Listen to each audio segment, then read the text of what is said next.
ரொம்ப பேருக்கு கூட்டத்தில் பேசுகிறதுன்னா பயம். நமக்கு ஒன்றும் தெரியாதுன்னு மற்றவங்க நினச்சிடக்கூடாதுங்கிற எண்ணம் தான் இதுக்கு காரணம். ரொம்ப முக்கியமான ஒரு கூட்டம்னா பயமும் அதிகமாக இருக்கும். முக்கியமானவங்கள்லாம் வருவாங்களே, அவங்களாம் நம்மளை பற்றி மட்டமாக நினச்சிருவாங்களே அப்படிங்கிற பயம் வந்துடும். ஆனால் மேடை பேச்சுங்கிறது அவ்வளவு கடினமான ஒரு காரியம் இல்லைங்கிறாங்க அது சம்பந்தமான நிபுணர்கள். யாரும் பேச்சாளர் ஆகலாம், இது ஒன்றும் பெரிய கிஃப்ட்டு கிடையாது அப்படின்னு அவங்க சொல்கிறாங்க. நீங்கள் ஒரு சிறந்த பேச்சாளர் ஆகணுமா அப்படின்னா அதுக்குன்னு சில ஆலோசனைகளை சொல்லி வச்சுருக்கிறாங்க அனுபவசாலிகள். முதல் ஆலோசனை என்னென்னா, உங்கள் பேச்சு எளிமையாக இருக்கணும். ஏதாவது ஒரு கருத்து அல்லது 2 கருத்து சொன்னால் போதும். 20 அல்லது 30 கருத்துக்களை சொல்லிகிட்டே போகக்கூடாது. 2வது ஆலோசனை, நீங்கள் என்ன பேச போகிறீங்கிறது முதல்ல உங்களுக்கு நல்லா புரியணும். அதுக்கப்புறம் தான் அதை அடுத்தவங்களுக்கு புரிய வைக்க முடியும். எப்படி ஆரம்பிக்க போகிறோம், எந்த கருத்தை முக்கியமாக வலியுறுத்த போகிறோம், எப்படி முடிக்க போகிறோம் அப்படிங்கிறத முதல்ல நல்லா சிந்தித்து மனசில் வச்சுக்கணும். கடைசியாக என்ன சொல்கிறீங்களோ அதுதான் கேட்குறவங்க மனசில் நிற்கும். 3வது ஆலோசனை என்னென்னா, உங்கள் பேச்சு சுருக்கமாக இருக்கணும். ஒரு 15 நிமிஷம் பேசுகிறது ரொம்ப பொருத்தம். மணிக்கணக்கில் பேசிக்கிட்டு இருக்கிறது நல்லதில்லை. 4வது ஆலோசனை, நீங்கள் பேசுகிறது உண்மையாக இருக்கணும். உங்களுக்கு உண்மையான அனுபவங்கள் இருக்கும், அதை சொல்லலாம். உங்களுடைய உண்மையான அனுபவங்களை மற்றவங்களோட பகிர்ந்துக்கணும், அதுதான் முக்கியம். 5வது ஆலோசனை, ஆரம்பத்தில் கொஞ்ச நேரம் உங்களை பற்றியும் எதிரில் உள்ளவங்களை பற்றியும் சம்மந்தப்படுத்தி ஏதாவது பேசி ஒரு நெருக்கத்தை ஏற்படுத்திக்கணும். ஒவ்வொருத்தரும் இப்போ இவர் பேச போகிறது நம்ம சம்மந்தப்பட்டது அப்படின்னு நினைக்க ஆரம்பிச்சிருவாங்கல்ல, அதுக்கப்புறம் அவங்க கேட்க தயாராகிட்டாங்கன்னு அர்த்தம். எதிரில் உட்காந்துருக்கிற கூட்டத்திலேருந்து 3 பேரை தேர்ந்தெடுங்க. அதாவது வலது பக்கம் ஒருத்தர், நடுவில் ஒருத்தர், இடது பக்கம் ஒருத்தர்.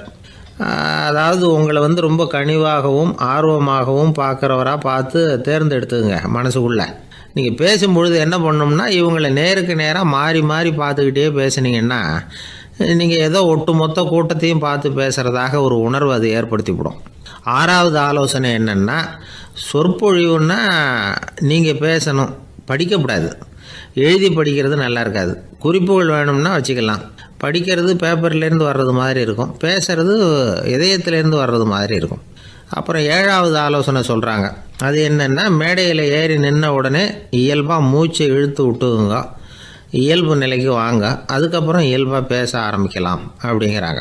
இவ்வளவும் பேச்சு கலையில் வல்லுநர்களாக இருக்கிறவங்க சொல்லுகிற ஆலோசனைகள். இதையெல்லாம் கடைபிடிச்சா நமக்கும் அதுக்கும் வெகு தூரம்னு நினச்சிக்கிட்டு இருந்த ஒன்று இப்போ கிட்டத்தில் நெருங்கி வந்துடும்.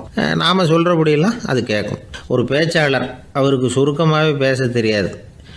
மேடையில் ஏற்றி விட்டுவிட்டா போதும், ஆரம்பிச்சிருவார், நிறுத்த மாட்டார், பேசிக்கிட்டே இருப்பார். ஒரு தடவை அவர் ஒரு கூட்டத்தில் ரொம்ப நேரம் பேசிக்கிட்டே இருக்கிறார். எதிரில் பொறுமை இழந்த ஒருத்தர் தன்னுடைய கை கடிகாரத்தை காட்டினார். அதை கவனித்த பேச்சாளர், மன்னிக்கணும், கை கடிகாரம் நான் கொண்டுகிட்டு வர மறந்துட்டேன், அதுதான் நேரம் போனதே தெரியல அப்படின்னு சொல்லியிருக்கிறார். இதுக்கு அவர் சொன்னாராம் கோபமாக, ஏய்யா, கடிகாரத்தை தான் பார்க்க முடியல, மறந்துட்டேன், பக்கத்தில் மாட்டிருக்கிற கேலண்டரையாவது பார்க்கக்கூடாதா அப்படின்னாராம். என்ன சார், உங்கள் பையன் என்ன செஞ்சுக்கிட்டு இருக்கிறான் இப்போது அப்படின்னு கேட்டார் ஒருத்தர். அடிக்கடி கண்ணாடி முன்னாடி நின்று அழகு பார்த்துக்கிட்டு இருக்கிறான் சார் அப்படின்னாரு அப்பா. இளம் பருவம் இப்படி தான் இருக்கும், அதையெல்லாம் சாதாரணமாக நினச்சிடாதீங்க அப்படின்னாரு அவர். என்ன சார் சொல்கிறீங்க, கண்ணாடி முன்னாடி நின்றுக்கிட்டு நேரத்தை வீணாக்கிக்கிட்டு இருக்கான், அதை ஒரு பெரிய விஷயமா நான் நினைக்கணுமா அப்படின்னாரு இவர். இளம் பருவத்தில் இளைஞர்களுக்கும் சின்ன பொண்ணுங்களுக்கும் அடிக்கடி கண்ணாடியில் பார்க்கணும்னு தோணும். அது வெறுமனை அழகு பார்க்கறது மட்டும் இல்லை, அவங்க தங்களையே தேடி கண்டுபிடிக்கிற ஒரு முயற்சி அது. இது ஒரு மனோதத்துவ விளைவு. இது வரைக்கும் சின்ன பிள்ளையா இருந்துட்டோம், இனிமேல் நாமளும் மற்றவங்க மாதிரி மனிதர்கள் தான் அப்படிங்கிற உணர்வு அவங்களுக்கு வருது. தங்களோட முகம் எப்படி இருக்குது, அழகு எப்படி இருக்குது, உடம்பு நேரம் எப்படி இருக்குது, முடி எப்படி இருக்குது அப்படிங்கிறதையெல்லாம் கண்டுபிடிக்கிறாங்க. அதுக்கப்புறம் இன்னொரு ஆணோ பொண்ணோ தன்னை கவனிக்கணும் அப்படின்னு நினைக்கிறாங்க. இதெல்லாம் மனோதத்துவ உண்மைகள், இதெல்லாம் இயற்கை. இதை பார்த்துட்டு பெற்றவங்க பிள்ளைங்க கெட்டு போட்டாங்க அப்படின்னு நினைக்கக்கூடாது, அவங்கள திட்டிகிட்டே இருக்கக்கூடாது. இன்றைக்கி பல குடும்பங்களில் இதுதான் நடந்துக்கிட்டு இருக்குது. மனுஷ வாழ்க்கையிலேயே இப்படியும் இல்லாத அப்படியும் இல்லாத ஒரு பருவம் இளம் பருவம். 13லேருந்து 19 வயசுக்கு உட்பட்ட ஆண்கள் பெண்கள் இந்த வகையை சேர்ந்தவங்க, டீனேஜ் குரூப். இவங்கள சின்னவங்கன்னு நினச்சிட முடியாது, பெரியவங்கன்னு நினச்சிட முடியாது. இவங்க ரொம்ப சென்சிட்டிவ். சமூகம் நினச்சா இவங்களை நல்லவங்களாகவும் ஆக்கலாம், கெட்டவங்களாகவும் ஆக்கலாம். கொஞ்சம் அக்கறை எடுத்துக்கிட்டால் பெரிய பெரிய மேதைகளையும் விஞ்ஞானிகளையும் உருவாக்கலாம். ஆனால் நடக்கிறது என்ன தெரியுமா, அநேகமாக இவங்களை யாருமே சரியாக புரிஞ்சுக்கிறது இல்லை, இவங்களை சரியாக நடத்துறதும் இல்லை. இது வரைக்கும் நாம் சொல்கிறத கேட்டுக்கிட்டு இருந்தான், இப்போல்லாம் அவன் இஷ்டத்துக்கு நடக்க ஆரம்பிச்சுட்டான் அப்படின்னு வருத்தப்படுற பெற்றோர்கள் அதிகம். இது வருத்தப்படுற விஷயம் இல்லை, சந்தோஷப்பட வேண்டிய விஷயம். உங்கள் புள்ள சொந்தமாக யோசிக்க ஆரம்பிக்கிறதும் நடந்துக்க ஆரம்பிக்கிறதும் ஒரு தப்பான விஷயமா? அவன் கடைசி வரைக்கும் உங்கள் பேச்சையே கேட்டுக்கிட்டு இருக்கணுங்கிறது என்ன நியாயம்? இன்றைக்கி இளைஞர்களை பெரியவங்க தப்பாக புரிஞ்சுக்கிட்டு தவறாக நடத்துறதுனால தான் அவங்களுக்கு வெறுப்பு, எரிச்சல், மனக்கசப்பு எல்லாம் உண்டாகுது. பெற்றவங்க சரியாக மதிக்கிறது இல்லை அப்படிங்கிற ஒரே காரணத்தினாலேயே வீணாக போகிற பிள்ளைங்க இன்றைக்கி அதிகம். சரி, பெற்றவங்களுக்கு இன்றைக்கி என்ன தான் புத்தி சொல்ல வர்றீங்க அப்படின்னு கேட்குறீங்களா? நாம் எதையும் சொல்ல வரல, ஆனால் அது சம்பந்தமான சில நிபுணர்கள் சொல்லியிருக்கிறத உங்கள் காதில் போட்டு வைக்கலாம். அது என்னென்னா, பிள்ளைங்க கிட்ட அன்பு செலுத்துங்க. குழந்தையா இருந்தப்போ எவ்வளவு பாசமாக இருந்தீங்க, வளர வளர அதை ஏன் குறைச்சிக்கிறீங்க? பெற்றவங்களின் அன்பான வார்த்தைகளுக்கு ஏங்குறவங்க தான் இன்றைய இளைஞர்கள். அவங்க எதை சொன்னாலும் அதை அக்கறையாக காது கொடுத்து கேளுங்க, அலட்சியப்படுத்தாதீங்க. அவங்க விரும்புறது உங்ககிட்ட இருந்து ஒரு மதிப்பு, மரியாதை, அங்கீகாரம், இவ்வளவுதான். அவங்க அவங்களாவே முடிவுகள் எடுக்கட்டும், அதுக்கு நீங்கள் உதவியாக இருங்க, அது போதும். மற்றவங்க முன்னாடி, முக்கியமாக அவங்க நண்பர்கள் முன்னாடி அவங்கள பற்றி மட்டமாக பேசாதீங்க. அவங்கக்கிட்ட பொய் சொல்லக்கூடாது. நீங்கள் சொன்னது பொய்ன்னு தெரிஞ்சு போச்சுன்னா உங்கள் பேரில் அவங்களுக்கு இருக்கிற மதிப்பு போயிடும், நம்பிக்கை போயிடும். அவங்களுக்கு முன்னாடி நீங்கள் சண்டை போடக்கூடாது. உங்கள் பிள்ளைய எப்பவும் இன்னொரு பிள்ளையோட ஒப்பிட்டு பேசுகிற வேலையே வேணாம். கூட பிறந்த மற்றவங்களோட கூட ஒப்பிடக்கூடாது. இப்படி செஞ்சால் அவன் உங்ககிட்டையும் பிரியமாக இருக்க மாட்டான், அவங்ககிட்டையும் பிரியமாக இருக்க மாட்டான். புள்ள எங்கே போகிறான், என்ன பண்ணுறான் அப்படின்னுலாம் துப்பறிஞ்சிக்கிட்டு இருக்கக்கூடாது. இளைஞர்கள் தனிமையை விரும்புகிறவங்க. அவங்கள பெட்டியில் வச்சு மூடி பாதுகாக்கணும்னு நினைக்கக்கூடாது. அவங்கள எப்படி பாதுகாக்கிறது அப்படிங்கிறது அவங்களுக்கே தெரியும்.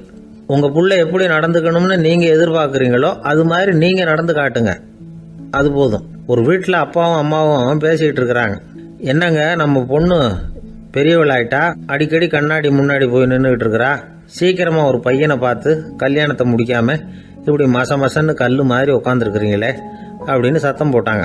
அந்த அம்மா, அவசரப்படாத, பார்க்கறதுக்கு கண்ணுக்கு அழகா லட்சணமா புத்திசாலியாக ஒரு பையன் கிடைக்க வேணாமா, அதுதான் பார்த்துக்கிட்டு இருக்கிறேன் அப்படின்னார் அப்பா. இதுக்கு அந்த அம்மா சொல்கிறாங்க, எங்கள் அப்பா இப்படியெல்லாம் நினச்சிக்கிட்டு இருந்திருந்தா எனக்கு கல்யாணமே ஆயிருக்காது தெரியுமா அப்படின்னாங்களாம். எனக்கு ஒரு நண்பர், அவர் ஒரு வழக்கறிஞர். ஒரு நாள் அவர்கிட்ட பேசிக்கிட்டு இருந்தேன். அப்போ கேட்டேன், ஏன் சார் நீங்கள்லாம் கோர்ட்டில் வாதாடுறப்போ கருப்பு நிற அங்கி அணியிறீங்களே, அதுக்கு என்ன காரணம்? சட்டத்துக்கும் கருப்பு கலருக்கும் என்ன சம்பந்தம் அப்படின்னு கேட்டேன். அது ஒரு சுவாரஸ்யமான கதைன்னார் அவர். சொல்லுங்களேன் அப்படின்னு அவர் சொன்னார். கிபி 1694 வருஷத்தில் இங்கிலாந்து அரசி 2வது மேரிங்கிறவர் இறந்து போனார். அந்த ராணியோட கணவர் 3ஆம் வில்லியம், அவரு ஒரு உத்தரவு போட்டாராம், அரசியோட மறைவுக்கு அனுதாபம் தெரிவிக்கிற வகையில் வழக்குரைஞர்கள் எல்லாரும் கருப்பு நிற அங்கி அணியணும் அப்படின்னு. அன்னைக்கு ஆரம்பித்த அந்த பழக்கம் அதுக்கப்புறம் மாறவே இல்லையாம், இன்னைக்கும் தொடருது. வழக்குரைஞர்கள்லாம் முதல்ல கருப்பு அங்கி மட்டும்தான் அணிஞ்சாங்களாம். அதில் ஒரு சின்ன சங்கடம், ஏற்கனவே உடம்பு கருப்பாக இருக்கிறவங்க அதுக்கு மேலே கருப்பு ட்ரெஸ் வேற போட்டுக்கிட்டா முகம் பளிச்சுன்னு தெரியாது இல்லையா? அதனால் முகம் பளிச்சுன்னு தெரியறதுக்காக அவங்கெல்லாம் வெள்ளை நிற பட்டியை அணிய ஆரம்பித்தாங்களாம். இப்படி தான் இங்கிலாந்தில் அந்த பழக்கம் ஆரம்பமாயிருக்குது. அந்த சமயத்தில் இந்தியாவை ஆண்டது பிரிட்டிஷ்காரங்க தானே, அதனால் இங்கேயும் அந்த பழக்கம் அப்படி நடைமுறைக்கு வந்துட்டுது. அதே மாதிரி சர்ச்சிலின் மூதாதையரான மார்ல்பரோ பிரபுவின் ஞாபகார்த்தமாக நீதிபதிகள் இந்த வெள்ளை குள்ளாய் அணிகிற முறை பழக்கத்துக்கு வந்துதான். இதுதான் என்னுடைய நண்பர் சொன்ன தகவல். இங்கிலாந்தில் நீதிமன்றம்ங்கிறது ரொம்ப மதிப்புள்ளது. அந்த அளவுக்கு சட்டத்துக்கு அங்கே மரியாதை. அங்கே நடந்த ஒரு சுவாரஸ்யமான நிகழ்ச்சியை ஒரு சகோதரி எழுதி அனுப்பியிருந்தாங்க. அவங்க அப்பா நீதித்துறையை சேர்ந்தவரா, அவர் சொன்னதான் இது. அவங்க எழுதி அனுப்பியிருந்த விஷயம் என்னென்னா, அங்கே ஒரு கேஸில் ஒரு முக்கியமான தீர்ப்பு வழங்க வேண்டியிருக்குது. ஜட்ஜு, பாரட்லா படித்த பெரிய பெரிய வக்கீல்கள், ஜூரி எல்லாருமா கூடி அந்த கேஸை பற்றி விவாதிக்கணும். சுமாராக 40 பேர்.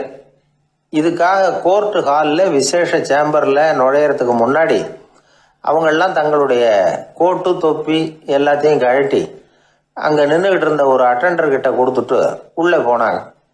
அந்த ஆள் படிக்காதவர். அவர் ஒவ்வொருத்தர் கொடுக்குறதையும் வாங்கி அங்கே அப்படியே ஒரு இடத்துல அடுக்கி வைக்கிறார். அப்படியே வாங்கி உள்ளே வச்சுக்கிட்டு இருக்கிறார் ஒவ்வொரு இடத்துல. அது அவரோட வேலை. உள்ளே போன ஜட்ஜி, வக்கீல், ஜூரி எல்லாரும் ரொம்ப நேரமாக அந்த கேஸை பற்றி விவாதிக்கிறாங்க. ஒரு நாள் பூரா ஆயிட்டுது. அவ்வளவு தீவிரமாக அக்கு வேறு ஆணி வேறையா பிச்சு உதறி இருக்கிறாங்க. ஒரு வழியாக 13 மணி நேரம் கழித்து வெளியில் வந்திருக்கிறாங்க. ஒவ்வொருத்தராக வர வர அந்த அட்டெண்டரும் அவங்கவுங்க கோட்டு தொப்பியை அவங்கக்கிட்ட எடுத்து ரொம்ப மரியாதையாக திருப்பி கொடுத்துக்கிட்டு இருக்கிறார். கடைசியாக ஜட்ஜ்மெண்ட்லாம் எழுதி முடிச்சுட்டு ரொம்ப திருப்தியோடவும் களைப்போடவும் வெளியில் வந்துக்கிட்டு இருக்கிறாராம். இந்த ஆள் அவருடைய மேல் கோட்டையும் தொப்பியையும் எடுத்து அவர்கிட்ட ரொம்ப மரியாதையோடு நீட்டினாராம். ஜட்ஜுக்கு ரொம்ப ஆச்சரியம். இந்த ஆள் எப்படி இவ்வளவு பேரோட கோட்டு தொப்பி எல்லாத்தையும் ஞாபகம் பேசாமல் திருப்பி கொடுக்குறார் அப்படிங்கிறது அவருக்கு ஆச்சரியம். அதனால் அவர் அந்த ஆளை பார்த்து கேட்டாராம், ஏப்பா இந்த கோட்டை கொடுக்குறிய, இது என்னோடது தானா, என்னோடது தான்னு உனக்கு எப்படி தெரியும் அப்படின்னாராம். இதுக்கு அந்த பியூனு ரொம்ப பதவிசா பதில் சொன்னாராம், ஐயா இந்த கோட்டு ஹேட்டை உங்ககிட்ட வாங்கி மாட்டினேன், இப்போ திரும்ப உங்ககிட்ட தரணும், தந்துட்டேன், இதுதான் என்னோட வேலை, மற்றபடி இது உங்களோடதா இல்லையா அப்படிங்கிறதெல்லாம் எனக்கு தெரியாதுங்க அப்படின்னாராம். ஒரு சீடன் அந்த காலத்துல அஹிம்சைக்கு மரியாதை அதிகமா இருந்தது. இந்த காலத்துல இம்சைக்கு அதிக மரியாதை. ஒரு பெரியவர் இருந்தார். உண்மையை பத்தியும் சத்தியத்தை பத்தியும் நிறைய உபதேசம்லாம் பண்ணார். அது பிரகாரமே நடந்தார். அவர் பின்னாடி நிறைய கூட்டம்லாம் இருந்தது. சீடர்கள் அதிகமா இருந்தாங்க. அவர் கொள்கைக்கு மரியாதை இருந்தது. ஆனா காலப்போக்கில் அந்த மரியாதை குறைஞ்சி போச்சு. அவர் பின்னாடி போன கும்பலும் குறைஞ்சி போச்சு. இது ஏன்? இப்படி ஒரு கேள்வி கேட்டார் ஒருத்தர். அதுக்கு பதில் சொல்ல வந்தார் ஒருத்தர். அவரு ஒரு கதையை சொன்னார். சீக்கிய கதை. அதாவது மகான் குருநானக் உபதேசம் பண்ணிக்கிட்டு இருந்த காலம். அவர் பின்னாடி ஏகப்பட்ட கூட்டம் போற இடமெல்லாம் மக்கள் வெள்ளம் அவர் பின்னாடியே போயிட்டு இருந்ததுதான். அவர் எந்த ஊருக்கு போனாலும் எல்லாரும் பின்னாடியே போனாங்க. இந்த கூட்டத்தையும் அவங்க கிட்ட இருக்கிற ஆர்வத்தை போனார் ஒருத்தர். அவரு குருநானக்கோட நண்பர். அவர் நேரா போய் குருநானக்க பார்த்தார். ஆகா, உங்களுக்கு தான் எத்தனை 1000 சீடர்கள் அப்படின்னார். குருநானக் இதை கேட்டுட்டு லேசா சிரிச்சார். அவ்வளவுதான், பதில் எதுவும் சொல்லல. கொஞ்ச நாள் கழிச்சு குருநானக் ஒரு ஊரை விட்டுட்டு இன்னொரு ஊருக்கு புறப்பட்டார். ஆயிரக்கணக்கான ஜனங்கள் பின்னாடி போனாங்க. சும்மா போல குரு மகாராஜுக்கு ஜே அப்படின்னு கோஷம் போட்டுக்கிட்டே போறாங்க. ஒரு சாலை ஓரமா போய்கிட்டே இருக்கிறாங்க. திடீர்னு ஒரு இடத்துல ஆகாசத்துல இருந்து செப்பு காசுகள் மழை மாதிரி கொட்டுச்சு. கோஷம் போட்டுக்கிட்டு வந்தவங்க எல்லாம் பாதி பேர் உடனே கதைஞ்சு ஓடினாங்க. அவங்களுக்கு கிடைச்ச செப்பு காசையெல்லாம் பொறுக்கிக்கிட்டு மடியில கட்டிக்கிட்டு சொல்லிக்காம கொள்ளாம நழுவி போயிட்டாங்க. அவர் இதையெல்லாம் கவனிக்காம தொடர்ந்து போய்கிட்டே இருக்கிறார். அடுத்த ஊருக்கு போனார். அங்க மறுபடியும் ஒரு பணமழை. போன தடவை செப்பு காசு கொட்டுச்சு, இந்த தடவை இங்க வெள்ளி காசா கொட்டுது. இப்பவும் இருந்த கூட்டத்துல பாதி பேர் கும்பல் அப்படியே கலைஞ்சு ஓடி போய் முடிஞ்ச அளவுக்கு அதை பொறுக்கிட்டு அப்படியே ஓடிட்டாங்க. குருநானக் தொடர்ந்து போறார். இன்னொரு ஊர்ல மறுபடியும் பணமழை. இந்த தடவை வெறும் தங்க காசா விழுது. இதை பார்த்ததும் மீதி இருந்த கும்பலும் கலைஞ்சு ஓடி போய் தங்க காசை அள்ளிக்கிட்டு அம்பேல் ஆயிட்டுது. குருநானக் திரும்பி பார்த்தார். கடைசியா எஞ்சி இருந்தது ஒரே ஒரு சீடர் தான். செப்பு காசு, வெள்ளி காசு, தங்க காசு எதையும் பொருட்படுத்தாம இவர் பின்னாடியே வந்துகிட்டு இருக்கிறார். நீதான்ப்பா என்னுடைய உண்மையான சீடன் அப்படின்னு சொல்லி அவரை வாழ்த்தி அவர்கிட்ட தன்னுடைய பணிகளை ஒப்படைச்சாராம் குருநானக். அவ்வளவுதான் அந்த கதை. அதை கேட்டதும் உண்மைக்கு ஏன் மரியாதை குறைஞ்சு போச்சுங்கிறது புரியுது. நல்லவங்க பின்னாடி போற கூட்டம் குறையறதுக்கு இதுதான் காரணம். காசு தான் முக்கியம்னு நினைக்கிறவங்க அதிகமாயிட்டாங்க இந்த காலத்துல. காசு முக்கியம்தான், இல்லைன்னு சொல்லல. ஆனா காசு நமக்கு அடிமையா இருக்கணும். வேலைக்கார மாதிரி இருந்து வேண்டியதை வாங்கி கொடுக்கணும். நாம காசுக்கு அடிமையாயிடக்கூடாது. அப்படி ஆகும் பொழுதுதான் விவகாரம் ஆரம்பம். இந்த காலத்து குரு ஒருத்தர், அவருக்கு பின்னாடி ஏகப்பட்ட சீடர்கள் இருந்தாங்க. ஒரு காலத்துல ஒவ்வொரு கட்டத்துல ஒவ்வொருத்தரா நழுவி போயிட்டாங்க. இப்ப மிஞ்சி இருக்கிறது ஒரே ஒரு சீடன் தான். ரொம்ப பவ்யமா கையை கட்டிட்டு அவர் முன்னாடி உட்காந்துருக்கிறான். கடைசியில நீ மட்டுமாவது இருக்கியப்பா, அது போதும், நீ தான் எனக்கு உண்மையான சீடன் அப்படின்னாராம் குரு. அதுக்கு அந்த சீடன் சொல்லியிருக்கான், அப்படி இல்லைங்க சுவாமி, நீங்க இப்போ உட்காந்துக்கிட்டு இருக்கிற பீடத்துக்கு அடியில பெட்டியில பணம் வச்சிருக்கிறீங்க, அது எனக்கு தெரியும். அதனால நீங்க எப்போ எழுந்திரிச்சு அந்த பக்கம் போவீங்கன்னு பாத்துக்கிட்டு இருக்கிறேன் அப்படின்னு. ஒரு ஊர்ல ஒரு துறவி இருந்தார், புத்த சமய துறவி. அந்த ஊர் மன்னன் அவரை பத்தி கேள்விப்பட்டிருக்கான். ஒரு நாள் புறப்பட்டு போனான். துறவியின் பாதங்களை தொட்டு வணங்கினான். அதுக்கப்புறம் சொன்னான், ஐயா, நான் உங்களை அரண்மனைக்கு அழைச்சிட்டு போறதுக்காக வந்திருக்கிறேன். இனிமே நீங்க இங்க எதுக்கு இருக்கணும் அப்படின்னானா. அவன் மனசுக்குள்ள என்ன நினைப்புன்னா, இவர் எங்க வர போறாரு, நான் ரொம்ப எளிமையானவன், எனக்கு எதுக்கு அரண்மனை வாசம்னு சொல்லி விடுவார் அப்படின்னு நினைச்சிருக்கான். ஆனா அந்த துறவி என்ன பண்ணார் தெரியுமா? அப்படியா, சரி போகலாம் வா, போய் உன் ரதத்தை கொண்டுட்டு வா, அரண்மனைக்கு போகும்பொழுது அதுக்கு தகுந்த மாதிரி ஆடம்பரமாக போகணும் அப்படின்னு விட்டாரான். துறவி இப்படி சொன்னதும் அந்த மன்னனுக்கு மனசுக்குள்ள சந்தேகம் வந்துட்டுது. இவர் உண்மையிலேயே துறவி தானா, ஏமாத்து பேர் வழி மாதிரி தெரியுதே அப்படின்னு நினச்சிருக்கான். இருந்தாலும் இனிமேல் என்ன பண்ணுறது, சொல்லியாச்சு. ரதத்தை கொண்டுகிட்டு வந்தான். துறவி ஏறி உக்காந்தார். பக்கத்தில் ராஜா. அவர் ரொம்ப உற்சாகமாக வரார்.